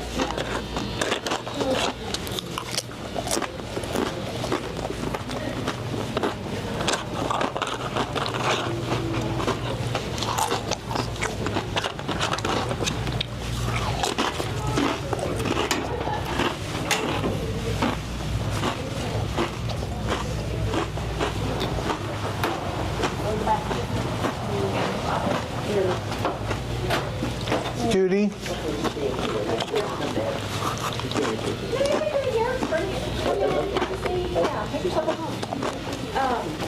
babe, what happened is I came in here and the computer was off. You know, you Oh. it's on here. This computer been doing that. What's up? I didn't realize that. Yeah, so it lost the control. It just turned it off, I guess, which is weird because I thought we could have it on. I thought we didn't have to have it. True, we're not supposed to have But it. they lost the audio online. 100% audio? Well, they said he's coming in and out. Okay. And so when I figured out what was going on, I had to restart this, but then I couldn't get logged in. And All right, so we're going to have we're to... going to have to change the settings to make sure it doesn't sleep. Yeah, They're no. coming in here and kind of stirring it up, Oh, you know. but I think this computer turns on and off. Yeah, so we don't want Chelsea's to been having a problem with it, just dies. Get your tech system. So I need to change it over. We need to go back to my computer. Not right now. But Camera, is it Dr. No, ma'am. you want, You have to kind of be I was like, really? Oh, I know. But fortunately, and then John, he said it seems to happen when you flip to cut to the screen, but that can't be. I think that was just. So he and Susan were giving me feedback, and I'm like, what's going on? So that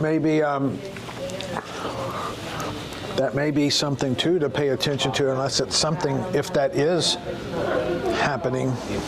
Yeah, I mean that could be something we need to look into as well. But you are on camera. Go ahead.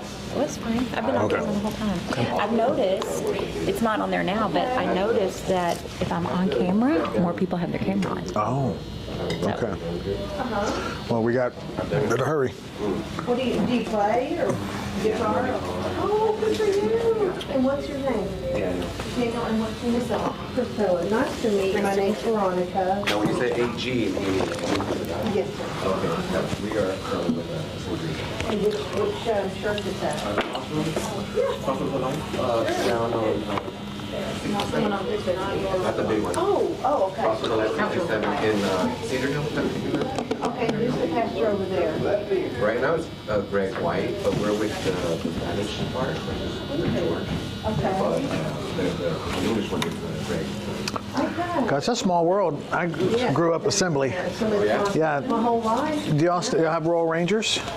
They do. I spent most of my life in that as a kid. I grew all the way up in that, and that was as a leader. And so I don't meet many assembly. We have church. Yeah. Ooh, I got chills just thinking about that. For sure. Body only produces what it needs. Yeah. So yeah, she's doing perfect after he adjusted her. We haven't been able to come back, but we will. Oh, What are these? these are, so I'll talk later about the concept therapy course. These are, what they call on the beam, off the beam. It's symbolic for when Dr. Fleet, he was a World War I guy, and in World War II, the way the planes flew was they send out a signal, a beam. It was like literally beep. So as long as the plane stayed on the beam, they got to their destination.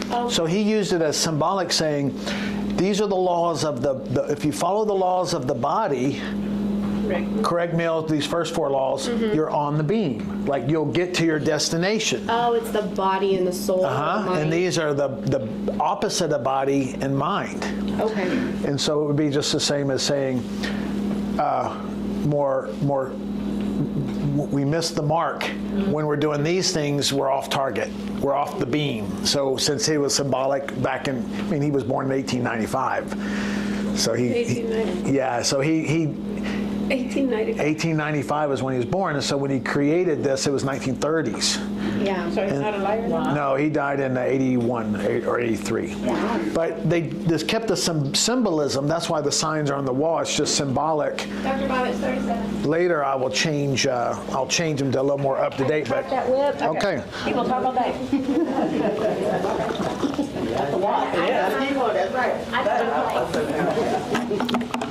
All right. You got my mic back? Stepping over you. And I had a mouthful, so I couldn't say excuse me. Hun, the microphones or the mics back in there. All right. So as we're getting wrapped back up, what we're gonna do is we're gonna do patience. Patience is much shorter, so the chapter's shorter and it's a little bit easier. And then when we're done with that, I'll do a brief close, share with you, those of you that have interest in learning more, I'll share with you that, and then we'll do the healings, and then we'll conclude and have an awesome rest of our day. I'll start. Go ahead. I say I'll start reading if you Now, like. any insights, questions anybody want to share before we move on? I do have one comment. The thing that just really kind of resonated about the last passage that you just read was how that I would think that many people suffer from the wounds of authoritarian people that are authority figures in their life. So my question, and I hope that we'll be able to go over that some in what you're about to speak, is what do you do when you're trapped with a rage-filled authority figure and you cannot get away from that person because you're a child? Okay. Here's the thing. This is deep. The perception of being trapped. When people say, no, it's the perception of being trapped. We wouldn't be in that position if it wasn't designed to be that way for a specific reason.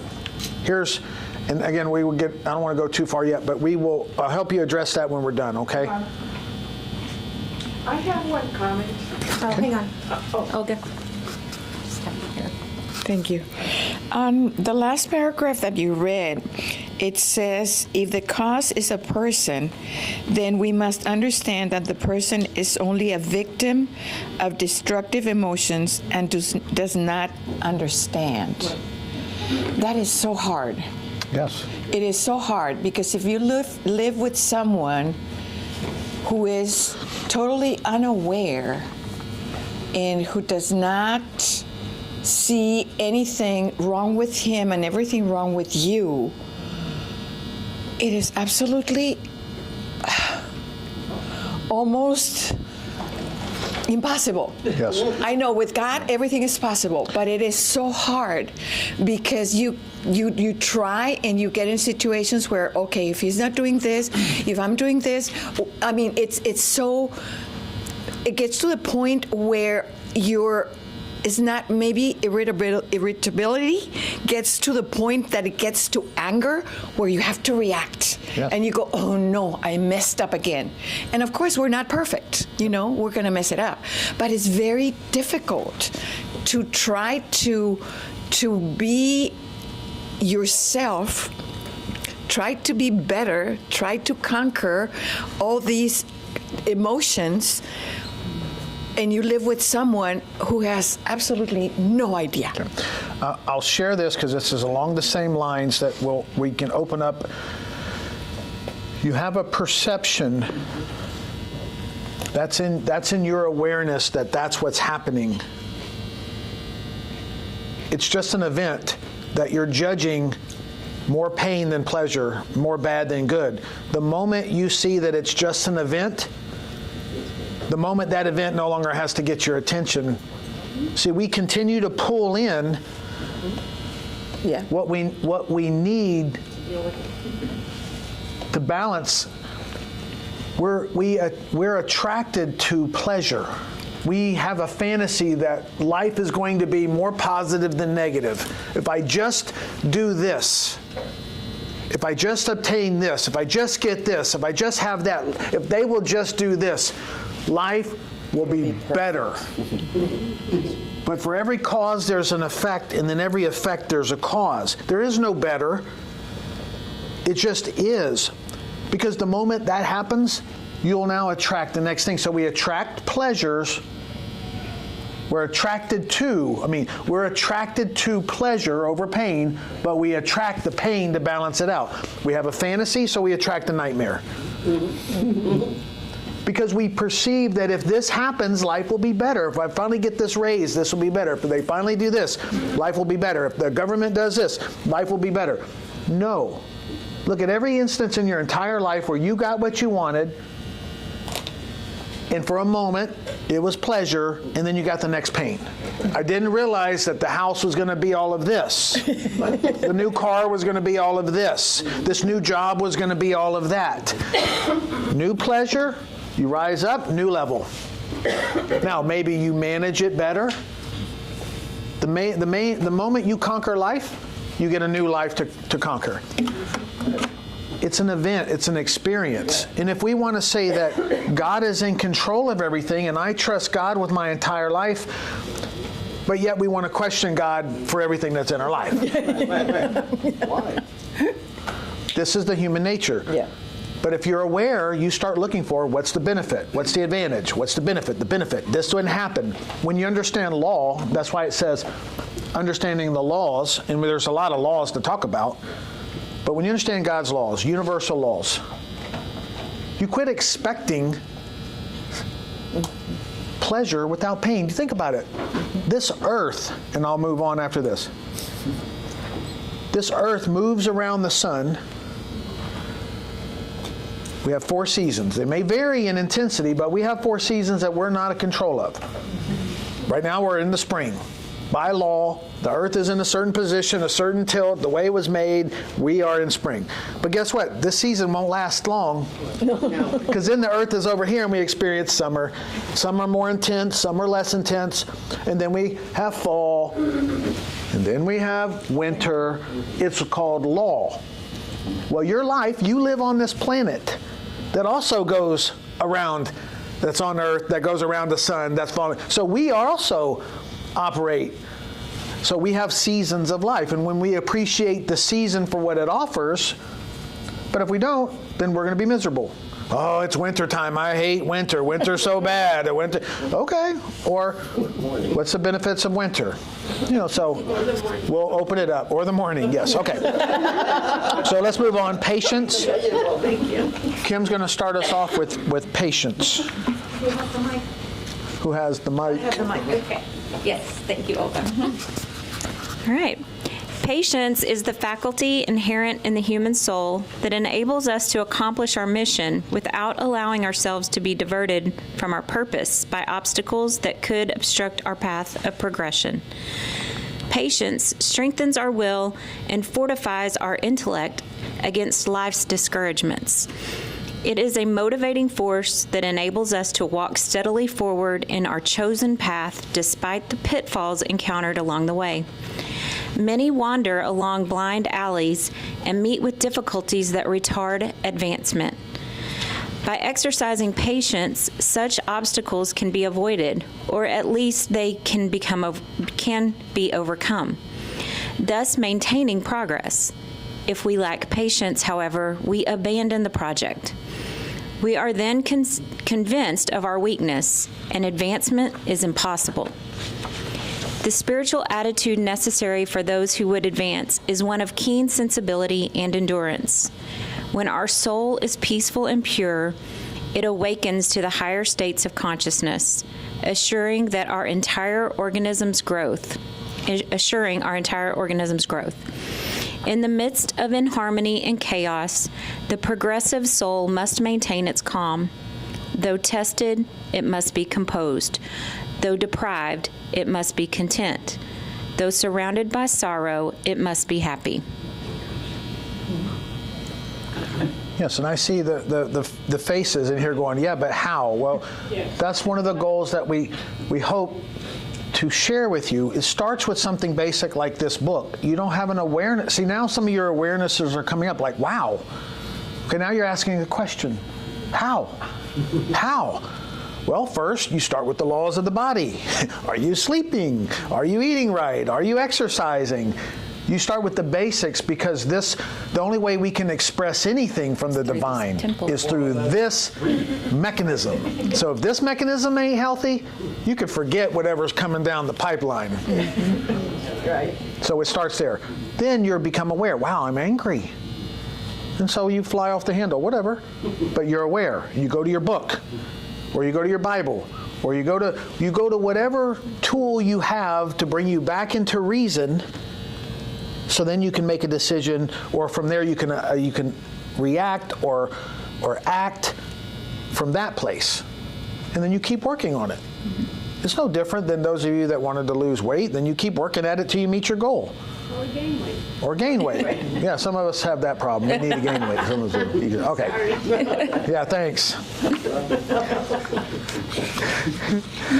All right. Any comments on that? Good job. You had questions.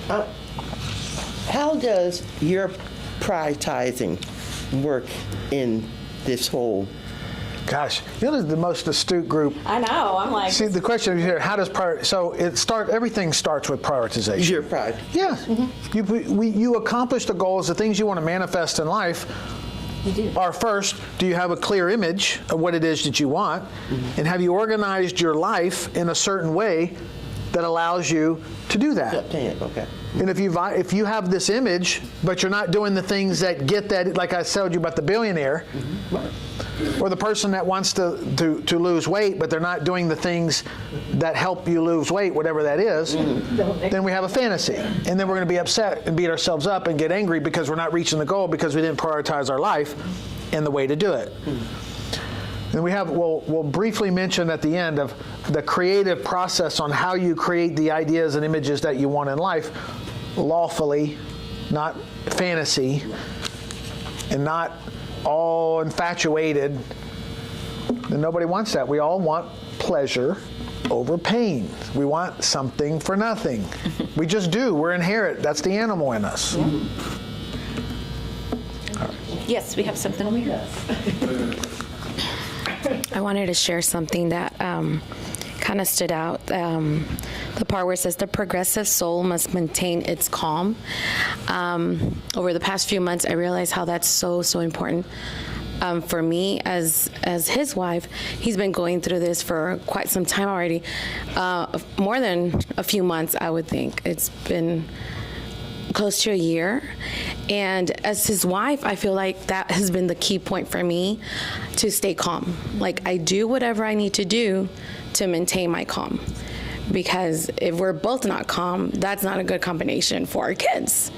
So just keeping that so important in my head, like engraved, like you got to do whatever it takes to maintain your calmness and your peace. Yes. And that's what's been keeping me kind of going. You know, it hasn't been perfect, but it's a key that I would love to share to other people because it helps. It doesn't take away what's going on immediately. It's not that it fixes the problem, but it helps you to just go day by day until you get there. That's right. And one of the questions you've asked is, well, how? Well, one way you start doing it is you look for, if you perceive it's negative, then you ask the question, well, what's positive about this? How's it helping my children? How's it helping my personal life? How's it helping my family life? How's it helping my financial life? How's it helping my spiritual life? For some people, this brings them closer to their Creator. Yes. Because now they're praying, and they're studying, and they're reading, and they're researching, and they're working on their patience. So anytime you feel something's negative, you could simply, because there's not a negative without a positive. We think it is, because we're comparing it to something that we would like it to be. Right. An unrealistic So the moment we say this is better, we're comparing it to something that we think is bad. So if we think it's bad, well, how is this serving? What could possibly God be up to in this moment? Because if He's the Creator and He's in charge of it all and He's not wrong and He loves me, then how is He using this to serve me? And if you ask those questions, you'll get answers. Yeah. But if you keep asking, why me? Poor me. This is sad. Why I'm doing everything right? Then you're going to get more of that. Well, and I just want to say I see you and I validate you, because this statement where it says by exercising patience, such obstacles can be avoided or at least can be overcome, thus maintaining progress. That was huge for me, because I've had similar situations where, oh my gosh, my reaction is just putting gasoline on the fire and we're not making any progress. But you're so wise to see and know yourself and be aware that my anger is now going to impact this whole unit. So that's beautiful. Thank you for sharing that. Yes. Yes, Olga. One thing, of course, I'm older than everybody here. So it's just me and my husband, okay? And of course, we're all different, right? So whenever something happens that is going to trigger something negative in me, like we're having dinner and something happens, I said, okay, honey, I'm going to my room. And I go to my room and I read and I pray and I'm away from him because I know he's going to trigger something that is going to make me mad and I don't want to lose my peace. You know, I want to be peaceful. So I just leave, you know, and it's easier for me because it's just him and me. But when you have kids, it's a lot harder, you know, but that's the way it is, you know, where you have the negative and the positive, and then you know that something is going to trigger something. Get away from it. You know, don't. Yeah. Peace, be still. Yeah. Okay. Many ways to cope. Can I add something to that too? Yeah. I also think that understanding the difference between enmeshment and interdependence in relationships is very important. So when in the family scenario, I'm not responsible for anybody else's emotions in the family. So when we stop being the fixer, and that could be a woman in the relationship or the man in the relationship, but when you stop being the fixer, I'm not your fixer, it's kind of like putting your person in timeout. And maybe I'm going to go to timeout so that you can work on whatever that is that's upsetting you, because that's not me, that's you. And then interdependence is where it's like the strong links in a chain, you know, like this. We are completely connected to one another, but I'm not responsible for you. I'm responsible for me and the way I'm handling myself in this family.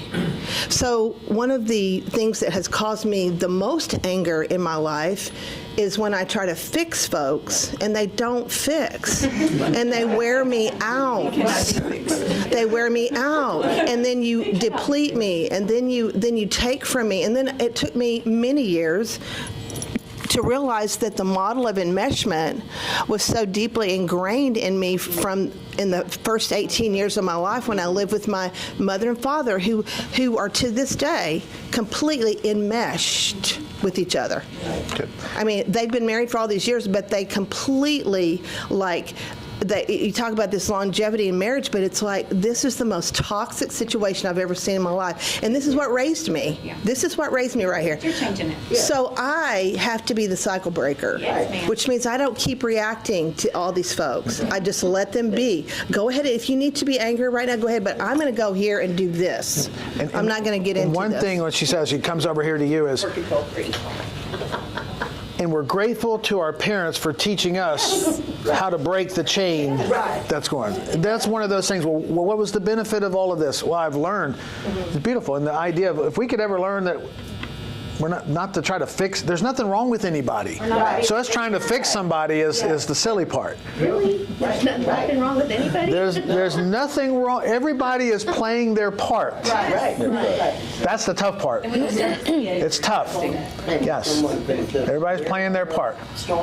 There are laws you can break and you'll pay the penalty for breaking law. Yeah. All right, go ahead.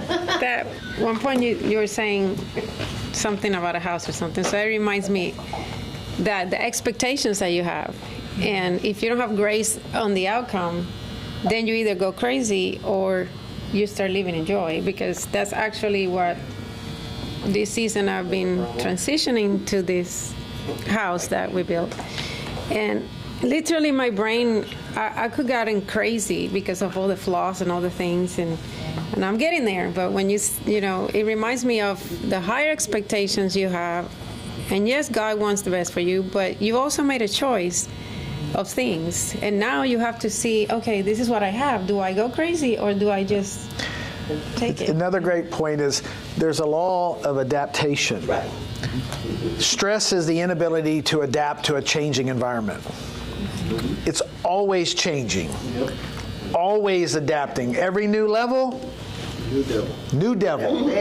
And the ceiling of one level is the floor of the next. In an infinite universe, if we want to believe that it's infinite, then there's always a new level of growth and love. We're not the creator. We're not it all. We're a part of it all, but we're not it all. So to think that we could ever attain perfection, but we strive for it, and we adapt. It's called adapt. All right. Yeah. I was going to say on the on the levels, it's also like 0 kids, 3 kids, 10 kids. Like it's a completely different ballgame. But anyway, that's besides the point. What I was going to say, Mom, and thanks for coming back. I'm sitting here trying to figure out why 2 fixers are at a seminar about anger and patience without either of our spouses. And I've figured it out, and I applaud you for being here with your husband, supporting him, because that's the thing, and that what you said is true. The difficult part is understanding everybody plays their role. So the sooner we understand that we shouldn't allow someone else to control how we react, which we may soon regret, is what we're here to figure out. Yes, it's perfectly said. If you get chill bumps on that, because it's you make me want to cry. That's the lesson that ultimately we're working towards, is to know ourself. It's not about the other person. That other person is placed in your life to teach you how to know yourself. And the parts you don't like about yourself, that's the parts that you work on and you pray about and you read about and you study about and you figure it out. Or you don't, but it's still perfect. The law works perfectly. We might judge it good or bad, but the law is never good or bad. It's just the law. The consequences of violating law we perceive are good and bad, but it just is. You do this, you get that. That's just the way it works. You walk off a building, you fall down. I mean, that is it. Gravity is a law. All right, let's move on.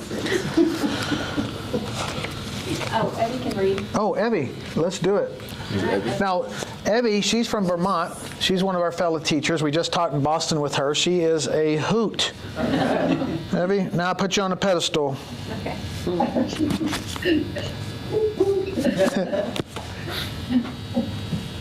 Okay, ready to go? Ready. A nature that is disinterested in worldly considerations, that vibrates only in response to duty, that is alive and awake to necessities, that is serene and peaceful under any pressure, that is sweet, satisfied, and happy in any environment, presents an invulnerable front to evil. The world is full of densest sin, and life teems with misery. No one can wholly escape its wicked conditions. The only way to wade through its mire without sinking is by responding only when duty calls. Even then, navigating through the stormy waters requires patience. Patience is an indispensable aspect of perseverance. When unforeseen difficulties occur, perseverance helps us surmount them and provides us with the patience and endurance necessary to successfully combat such difficulties. In the face of opposing circumstances, we must guard against the impatience that always arises from forced inactivity. Our frequency and continuity of effort depend on patience, whereas perseverance only gives us the will to make this effort.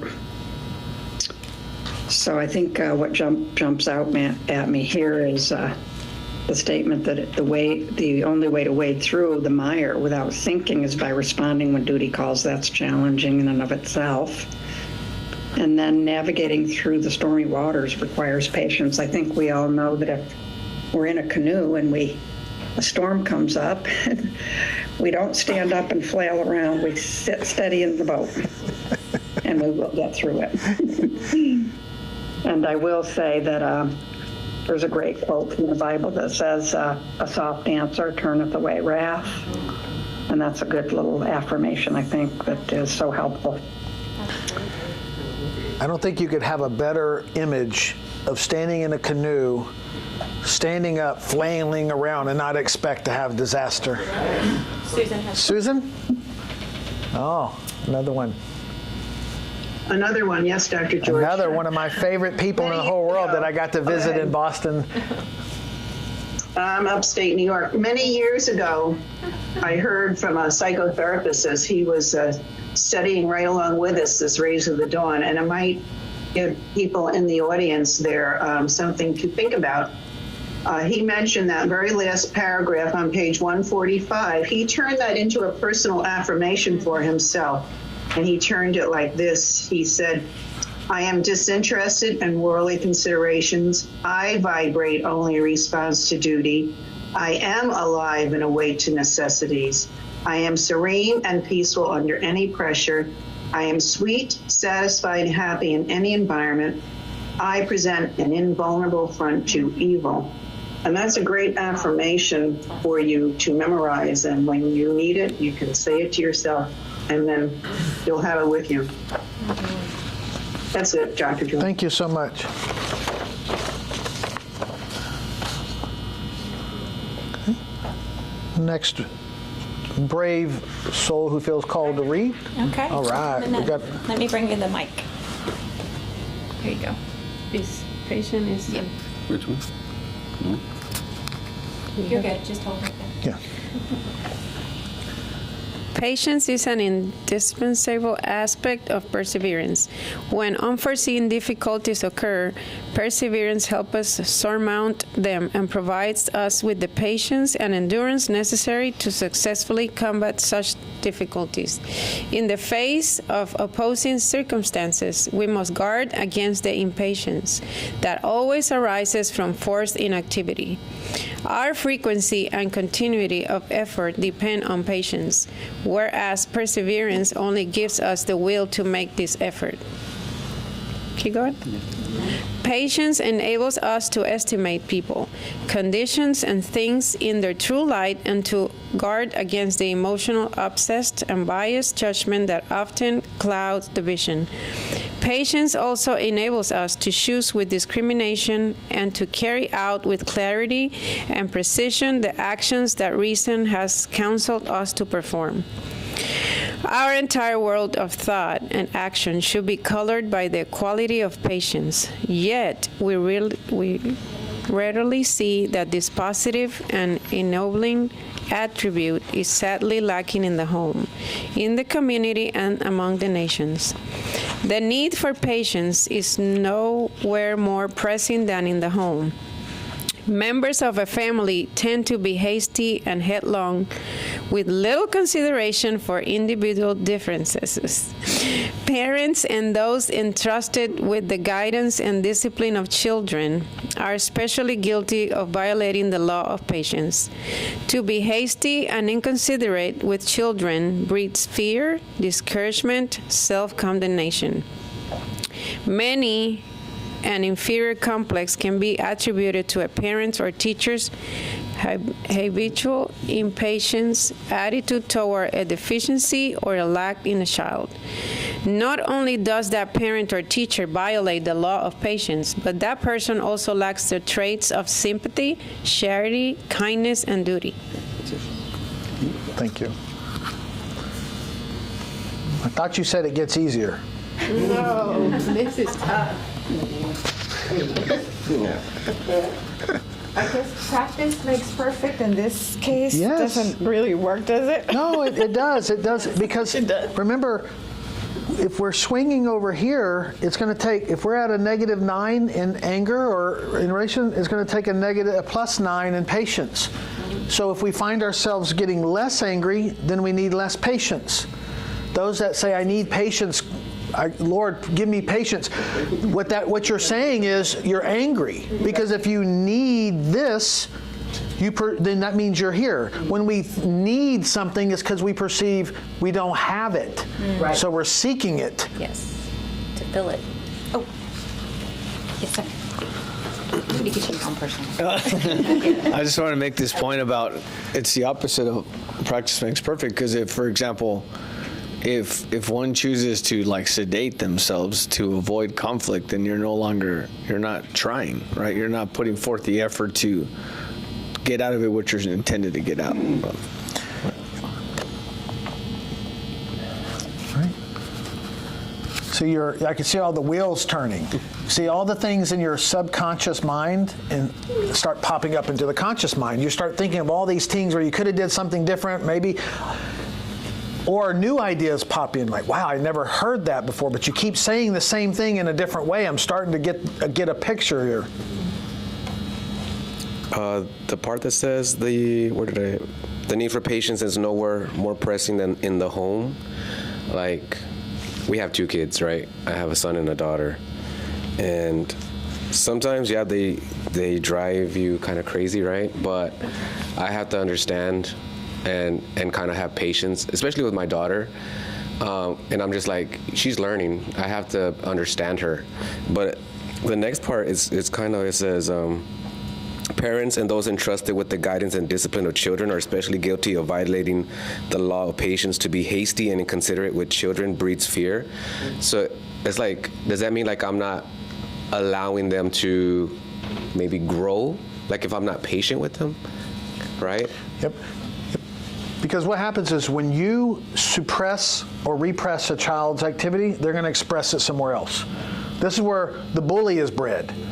The bully comes from an over-supported child, so law brings in a challenger so that this person can become independent. They're too dependent on a parent, so law brings in a bully to toughen them up so they're not so dependent.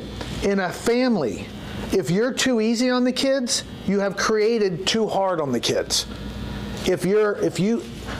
Remember, in the family, if you swing over here as a parent, the other parent's going to swing over here. Mm-hmm. If you both swing over here, then the grandparent's going to swing over here. Mm-hmm. If all 3 of you are swinging over here, the world's going to swing you, or vice versa. You cannot get a pleasure without a pain. We want pleasure, but we're going to attract pain to break our addiction to the fantasy of a one-sided life. And that's hard because it's inherent in us to seek positive. So the family dynamic is working. If you're too passive, she's going to be more aggressive. And if you're both too passive, somebody else is going to be aggressive. If you both over-support your child, you're going to attract the bully. Mm-hmm. All to get somebody to come to center and wake up. You want your kid to become independent and dependent and independent together. That's what a marriage is. A marriage is that. If you're both the same, then one of you is not needed. We're attracted to the same, but we attract its opposite. We're attracted to what you love about people, but you're going to pull in what you hate to get you to balance, because you can't live in a fantasy or a nightmare. That doesn't work. You can't have summer and never have. And guess what? If you go live in a place that the weather's perfect, well, now you have natural disasters. Yeah, it's like California. Florida. You're not going to get a pain without a pleasure and a pleasure without a pain. But that's what we teach when we talk about law. And when we talk about teaching, it's getting people to understand there's laws of the body, there's laws of the mind, there's laws of soul. And if you understand them, you can start to reason and understand your life and how it's unfolding and see it as perfect. Exactly what you need, when you need, and how you need for your growth. But we're not taught that. We're taught to be victims or only seek pleasure, never pain. You do this, life will be great. It'll never be bad. And it's the biggest thing that's destroying our physiology, plus our environment. Plus all of it. I have a question. Yes. Okay, coming. So when you said about like not suppressing the kids and the emotions and that part, so I stay home with her. I homeschool. So, and she's just that explosion of all the stuff naturally. But at the same time, you know, she has to be responsible for her work and doing her things. So sometimes I feel I don't bully her on, hey, don't do that, but I don't know to what extent you let them just be, because they have responsibilities. And you want to discipline with love, but at the same time, their mind is so creative, like they go above and beyond what. That's right. Welcome to parenthood. Yeah, you don't. There is no right and there's no wrong. You do what you do, and then you look at what it produces. And if you're not okay with it as their parent, then you change, and then you'll see what that produces. It'll produce good, and it'll produce bad. Right. Your job as a parent is to be their parent. However you want to raise them, whatever religion, philosophy, anything, that's your role. But if you watch the consequences, you watch the effects, and then you adapt or you don't. And just look, if you go, I'm not going to change what I'm doing, then be okay with the outcome and see how the outcome is a benefit. Right. And if you don't like it, tough. The idea is there's love in every single moment. It's set up perfectly. If you look, God, where are you showing up here? What's the message? What's the language? What's the goal? How is this serving me? How's it serving the one? If you just look and ask the question.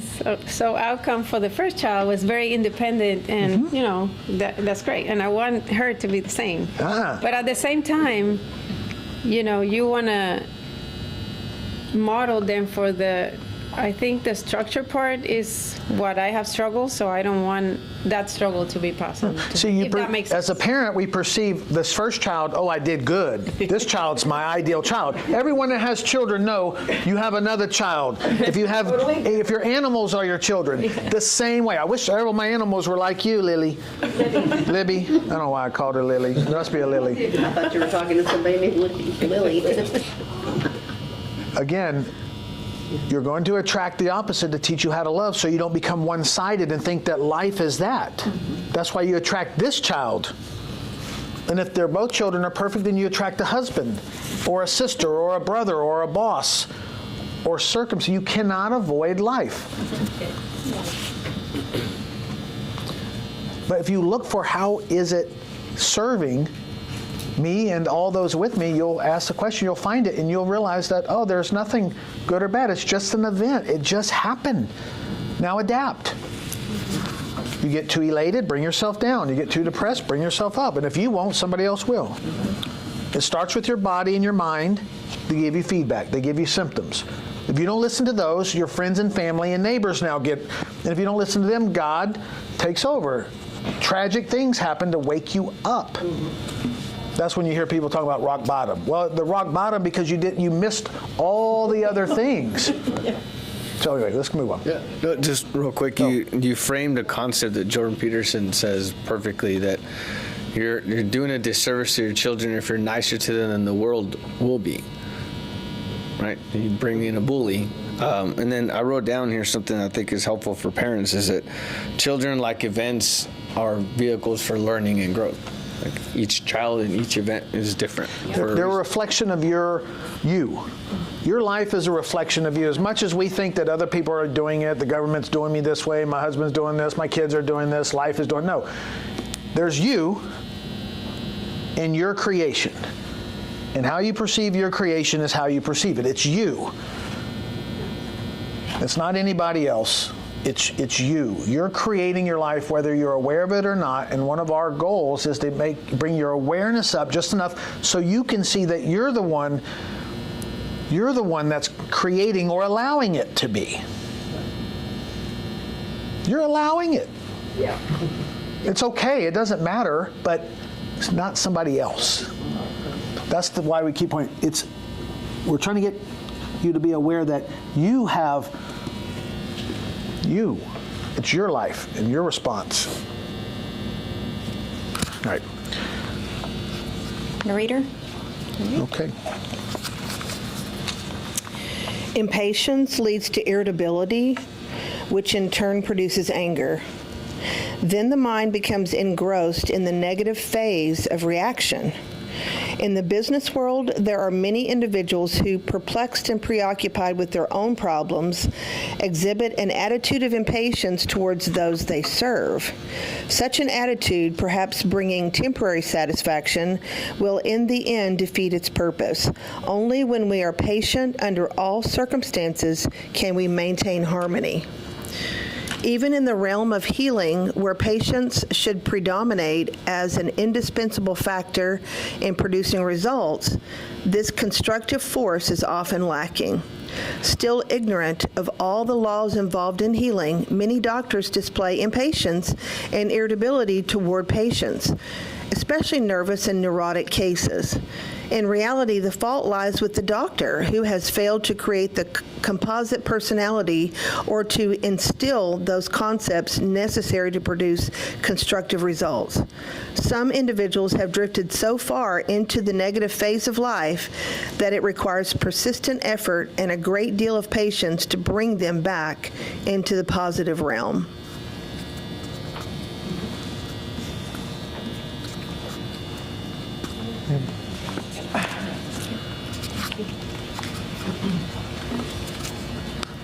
So there was a lot there.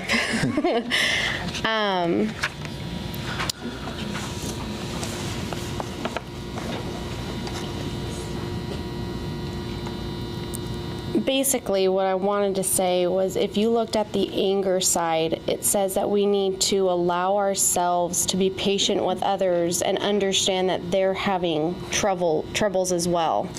But it almost seems like if we swing too positive as well, then we're going to attract those that can't get out of the negative, and we become more impatient with them.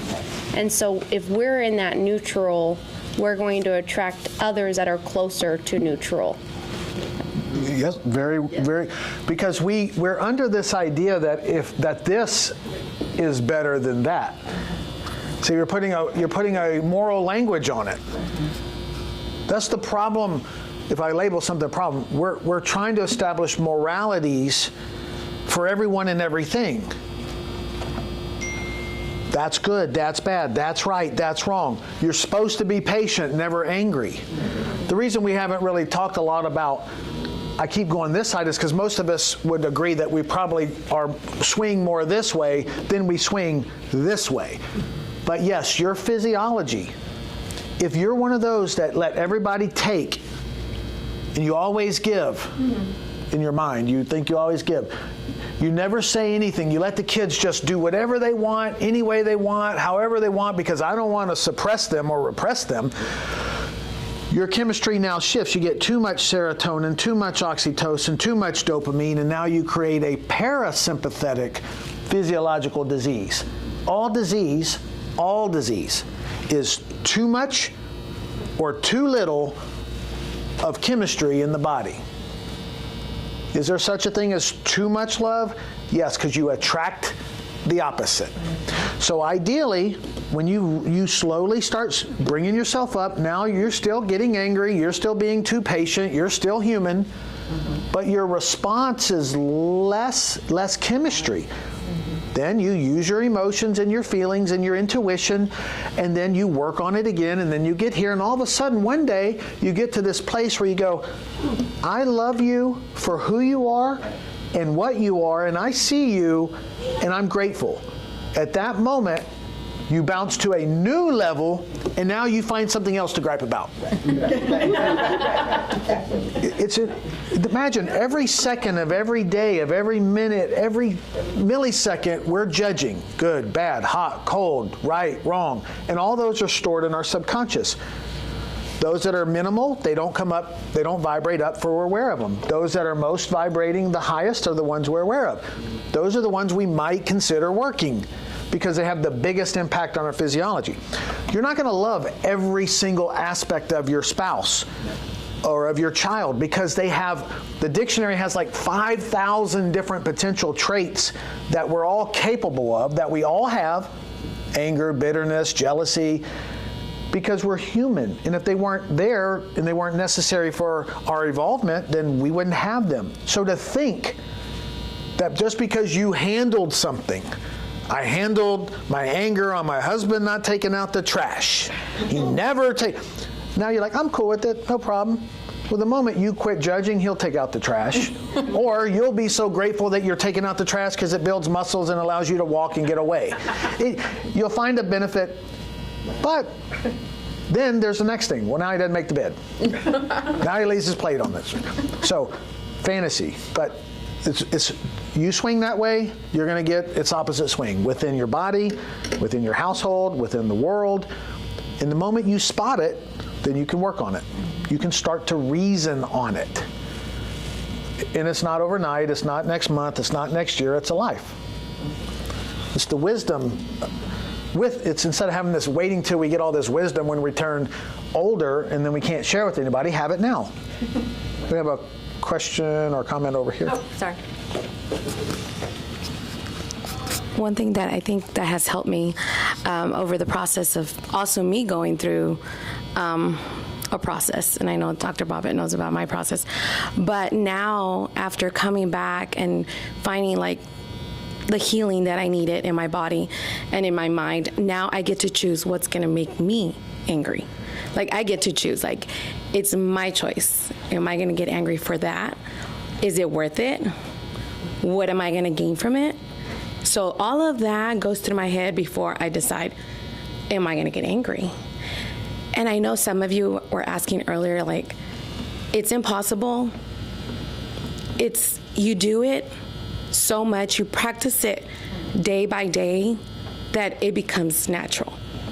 And that you don't even realize you're doing it. You know what I mean? Like what I just said, like I don't even realize it until like I'm now sitting here and thinking about this process, and I'm like, wow, it's became natural to me. It's intuitive now. Like, I'm a teacher, you know, and so I'm a teacher of kindergartners, and so constantly I'm like, okay, I'm helping them in so many areas. I'm their mother, their counselor, their nurse, everything, all of the above. But I also have to be conscious that I have to have empathy for these kids. I have to be considerate of these kids because I don't know what is their background. I don't know where they come from. I don't know what the house is at, like what it looks like. Just because I can say, okay, my house is okay, doesn't mean their house is okay, you know, their family's okay. So all of that, it sounds heavy, right? Like, how am I doing this? After 5 years taking a break from teaching, how am I doing this? I'm like, but I'm at a good place. I'm more in tune with myself. I know more of myself. Dr. Barbara, you keep mentioning, know thyself. I can say I know myself. I can say that I know what triggers me. I know that I get to choose to be angry or not. And I do it just naturally. So just to answer to some of y'all that were mentioning, is it possible? It is possible. Will it be perfect? No. Will you probably end up back at the -11 at some point in life? Yes. But you have to remember, how did you go through this process before and get yourself back to that neutral place? The thing that I want you to hear in this is, it's called work and habit. When you train the brain, then the brain, there's a quote I learned from a doctor, and he said, first you create the habit, and then the habit creates you. You create the habit. You drive to Starbucks, and after 2 or 3 times, your brain says, oh, you want to go to Starbucks. You're seeking pleasure. It takes you to Starbucks. So you create the habit, then the habit creates you. You eat this, you create the habit creates you. You go to church, you create the habit creates you. You study a book, the habit, that's how the brain works. So from a neuroscience standpoint, you train this, you act based on how you train. You want to know how you're being trained? Look at your actions. You want to know how you've been trained? Look at what comes out of your mouth. Out of the heart, mouth speaks. It's from a physiological brain standpoint, that's how it works. You did it, you allowed it, and your body's just responding to it. That's it. It's really, so you change, you work, and you change, and you work, and you change. All right, let's keep going. A reader? Reader. All right. Okay. You're back up. Patience rests on, we're on that one, right? Patient rests on faith in ourselves and others and in God. People do, the one above it, the bigger one? Okay. When considering the need for patience and its stronger complement endurance, we are apt to think about the greater obstacles and forget the trivial annoyances that beset daily life.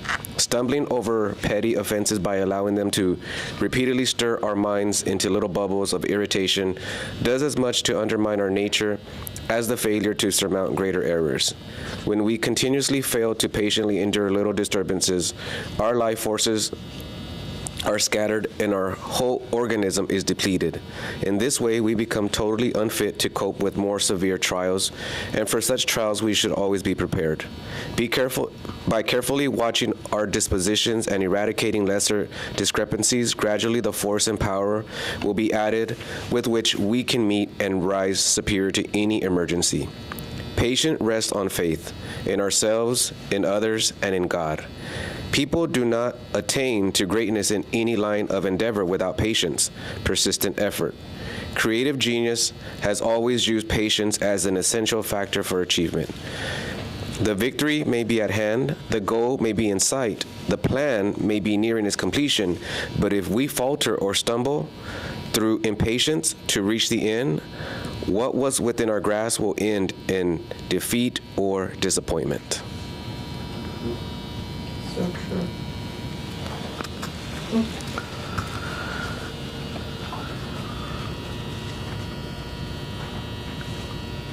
Comments?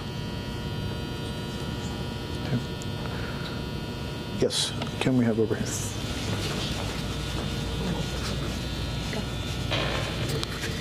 So, in these last 2 pages, I've been seeing that patience is like the most important thing, even for the frequency, and I'm a little confused on that. So, like the more patient you are with yourself and the people around you, the more you're gonna get your frequency, right? Is that the way you look at it? If we thought ideal scene, you would be not patient, not angry. You just are. You're just present. You're in the presence. You're balanced. You're in homeostasis. There's no judgment. No judgment. And there's moments, there's glimpses of this. These things you hear about cosmic consciousness, you hear about enlightenment, there's moments of this in our life where we're just there. Some people get there through meditation, but it's momentary. Prayer, it's momentary. Because the moment you come back into the real world, your senses are judging again. Oh, it's Monday. Oh, it's too hot. It's too cold. It's too beautiful. It's so beautiful today. Wow. Well, that's a judgment based on some other day that we deemed less brilliant. So the goal, it's not that more patience is better. It's that if you swung over here to -7, you're going to need a +7 in patience. But ideally, and I'm speaking from a doctor, from a physiology standpoint, neutral gives us the most healthy body. But guess what? Sometimes we have to run because there is something chasing us. So we have to pump up our chemistry. Sometimes we have to get mad because they're not listening. You have to grab the child by his hair. I mean, did you get angry? Sure, but it served in that moment. And then you go work on yourself because that might have not. But you do what you do out of action, and that's what we do. They were running in the street. Grab them. Yeah. And then, I think we're all old enough in here. I think we've all It used to be that way. Out of the heart, the mouth speaks. Not true either. You see who the disciplinarian is. She's like, that's not true. You don't spank. That's right. Again, I know it is confusing because you got to remember,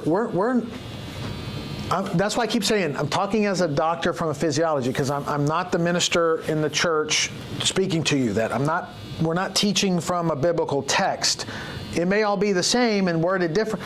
I just want you to understand that as a teaching, you have to do what you have to do with what you perceive as there.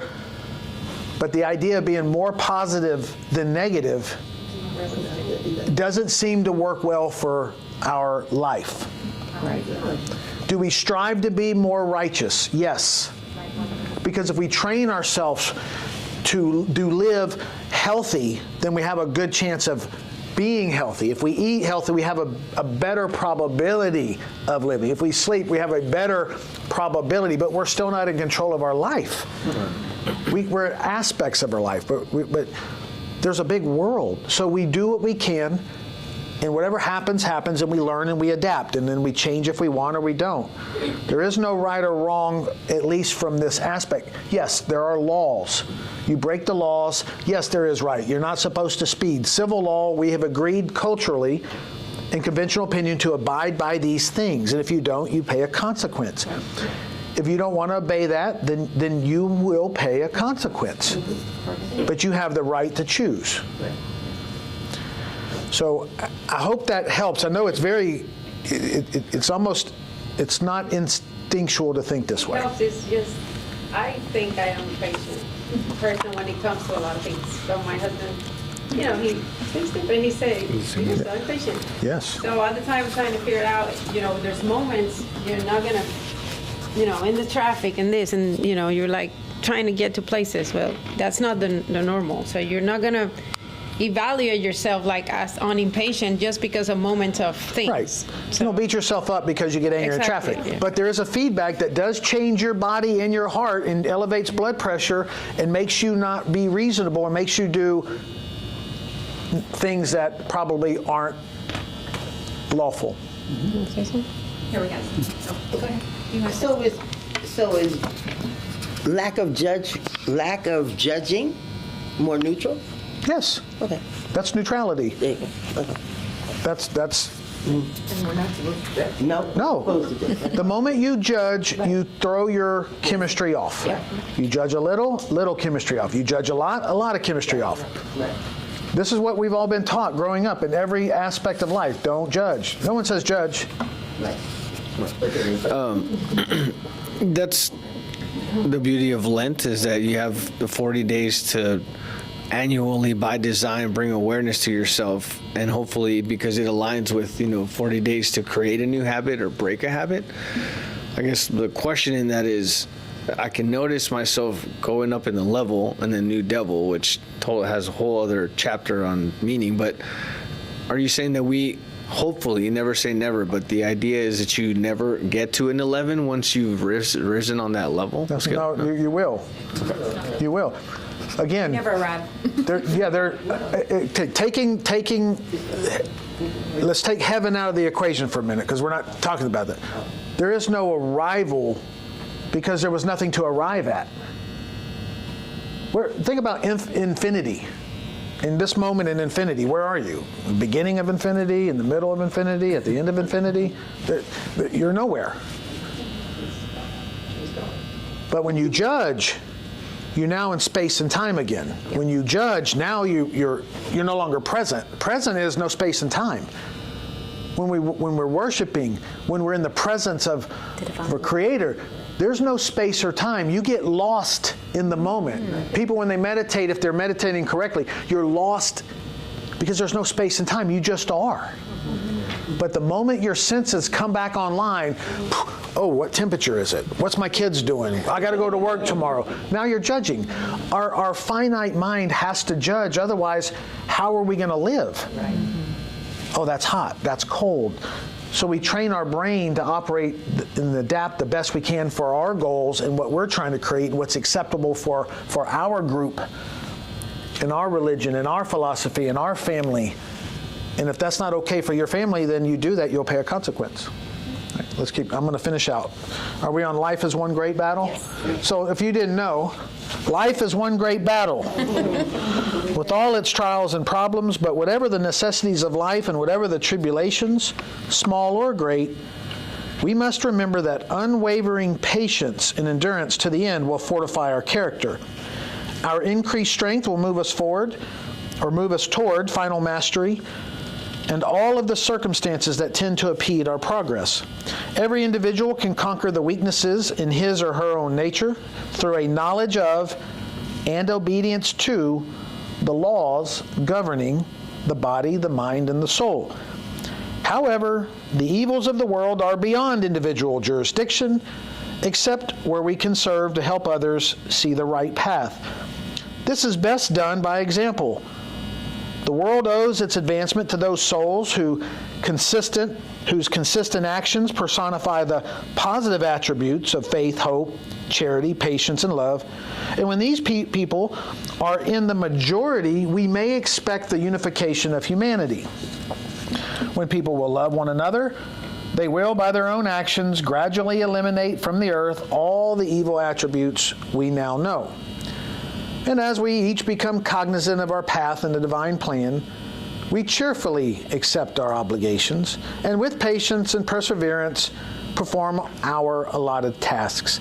We then realize that the guiding light may often be dimmed by our own restricted vision, and that many things which appear painful are in reality designed for our own good in order to grow and advance. Then we have the faith, hope, patience, and courage to struggle onward, because we know that we are on the path that is built unerringly along the course of the laws of life. And that is the conclusion of those 2 chapters. Not bad, huh? Not at all. And they got a whole book full of chapters like this. That's just on those 2 emotions. All right. So here's the thing.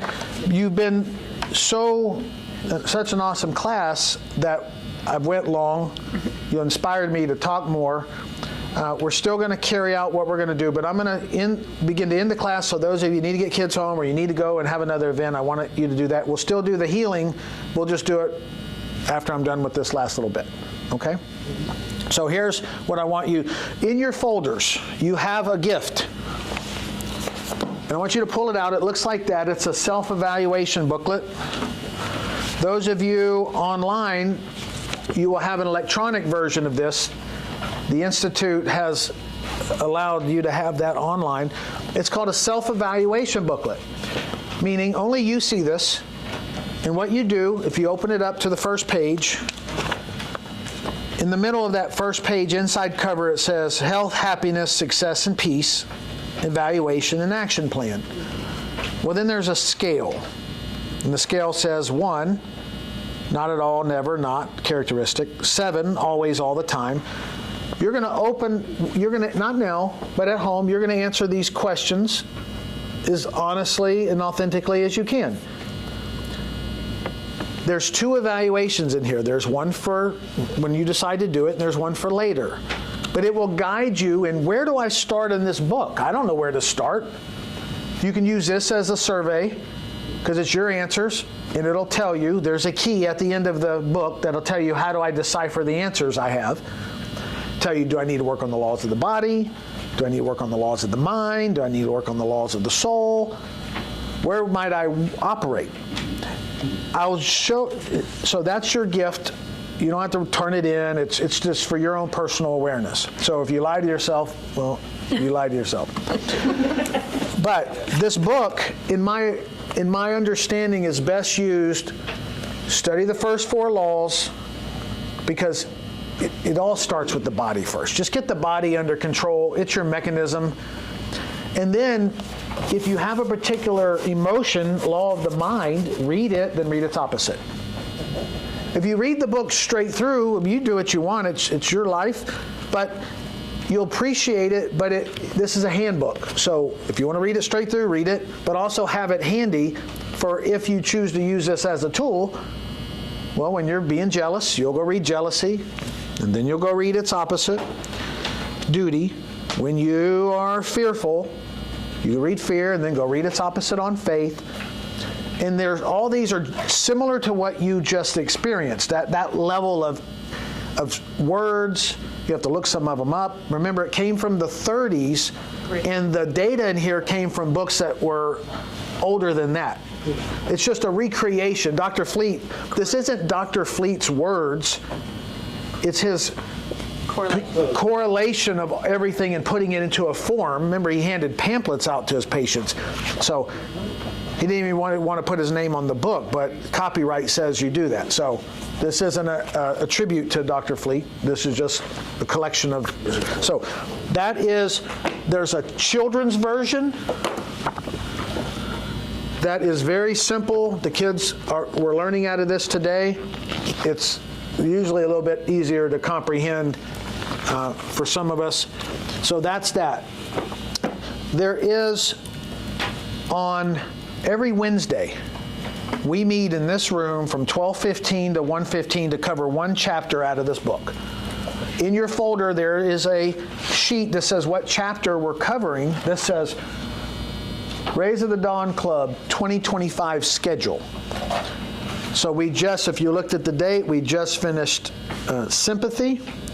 Next week, we're going to cover the conclusion of the book. Powerful. If you want to join us in person, you can, but there's a QR code that if you would like to join us, not in person, but online like these fine individuals are, you can join that way. And if you want to have Kim's number or our information's at the bottom if you need to get a hold of us. So that's available to you from us. But all around the country, there are about 12 or 13 of these groups. Some only meet an hour, some meet 2, some are children's groups, some are doctors' groups, some are just family groups. They're all free. Some of them are online, some of them are in person, some do both online and person. We have another young lady that teaches with us. She's every Saturday. She has her own group. So they're available. For time's sake, I won't take you to the website, but if you're interested, ask or text us, or we will get you a group and you can go search. Okay? You can do self-study. You can just buy the book and do it yourself. The books are $20.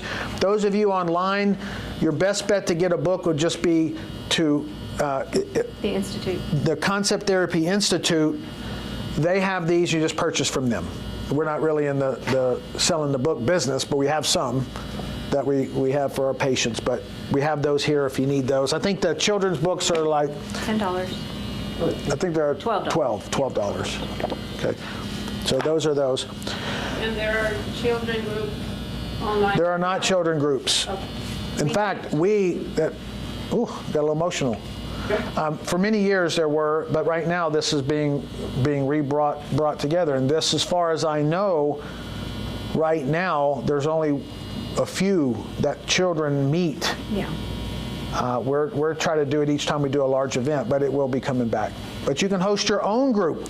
So let's say that you love this so much, you can have your own group with your own people, your own spin on it. You see, I had a doctor spin on it. You could have a religious spin. You could have a homemaker spin. A mom's and dad's. And if you, so there's more on that. I just want to spin, but I could talk for days. So you have that. Pull this out for me, please. I'll get that. I'll come back to that. So when Dr. Fleet, his first book was this Rays of the Dawn. His job was to teach doctors how to heal. That's what he wanted to do. So in 1944, after all of his research, he created something called concept therapy, which means concept means fixed ideas in our mind. Therapy means working with. So working with an individual's fixed ideas that create problems in life. That's all it means. So I want to read to you just briefly from the brochure, because those of you that are interested, you may want to consider joining us for the next course that we're teaching in concept therapy coming up in June. Okay, but I'll just read. So you have your pamphlets, if you'll pull that out. Okay, I'm going to just read from the top left hand. It says, concept therapy is a philosophy of life based on the idea that our lives are profoundly influenced by the ideas stored in our minds. Ideas about life, right and wrong, God and religion, health and disease, self, education, and more. It teaches the fundamental principles essential for obtaining health, happiness, and success. It is therefore the means by which one may gain wisdom, and with wisdom, one can live in harmony with peace of mind. Concept therapy is a unique course of instruction streamlined to solve everyday problems. It originated from the idea that we must understand and obey the laws governing our body, mind, and soul, and those governing the universe, to be at peace with ourselves and with the world. Concept therapy course teaches students how to use their reason and why they think and act as they do, and how they can change limited concepts if they desire. It's a practical, workable philosophy of life that teaches a person to know thyself. And if you go all the way to the other side of the bottom, right bottom, learn the laws of the body, mind, and soul, and how to be at peace with yourself and the world in which we live. Learn how the laws of life can enable one to be more productive, uncover hidden talents, and avoid the negative effects of daily stress. This course teaches how negative thought produces illness, unhappiness, failure, doubt, and despair, while conversely, positive thought produces health, happiness, abundance, and peace. So there's more. Those of you that have an interest even beyond going one step higher to know thyself, inquire. I won't go into much more details about it because of time. You have a schedule in there that talks about our next class coming up June 6th, 7th, and 8th. It is a 3-day learning retreat in San Antonio on a ranch with deer that roam and peacocks and little critters. This lady that lives on the ranch, she said that there were little wolves, and the little wolves were eating the birds. And I said, little wolves? I said, I've been there quite a few times. She was talking about foxes. She was talking about little foxes, little wolves. But anyway, so that's the course. Essentially learning well, here's what it is. Let me show you this. We did that. I mentioned about creation and creating and manifesting, but not in the weird way. This is, how do you create an image, and how do you organize your life to create the image you want, physically, mentally? How do you adapt? All the questions you need to get what it is that you want. So that's that. We talk about human nature, the body, the mind, the soul, and the spirit.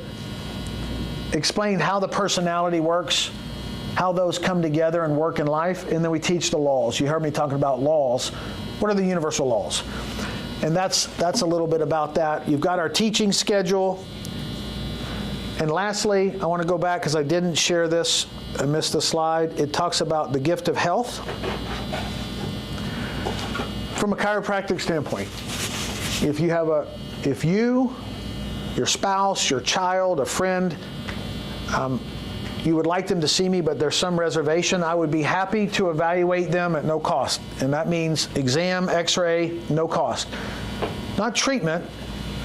Now, there are Medicare stuff, so if you're on Medicare, there's rules, and that doesn't work exactly. But I'm happy to have a conversation with anybody on anything you want, zero cost, and maybe I can guide you in a direction that may help you or give you some insight. But that's my gift to you from the chiropractic side. And I'm grateful for you being here.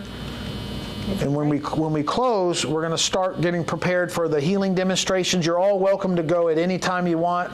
This is being recorded. So I have a YouTube channel. I'm just getting finally, but if you have an interest of any of this kind of stuff, I put a lot of stuff on YouTube. It's the same similar things. You could just scan your phone, subscribe to the YouTube channel, and every time I do a new video, you'll get this. This class will be on there, so if you want to hear it again, you can have access to it. So that's anything I missed?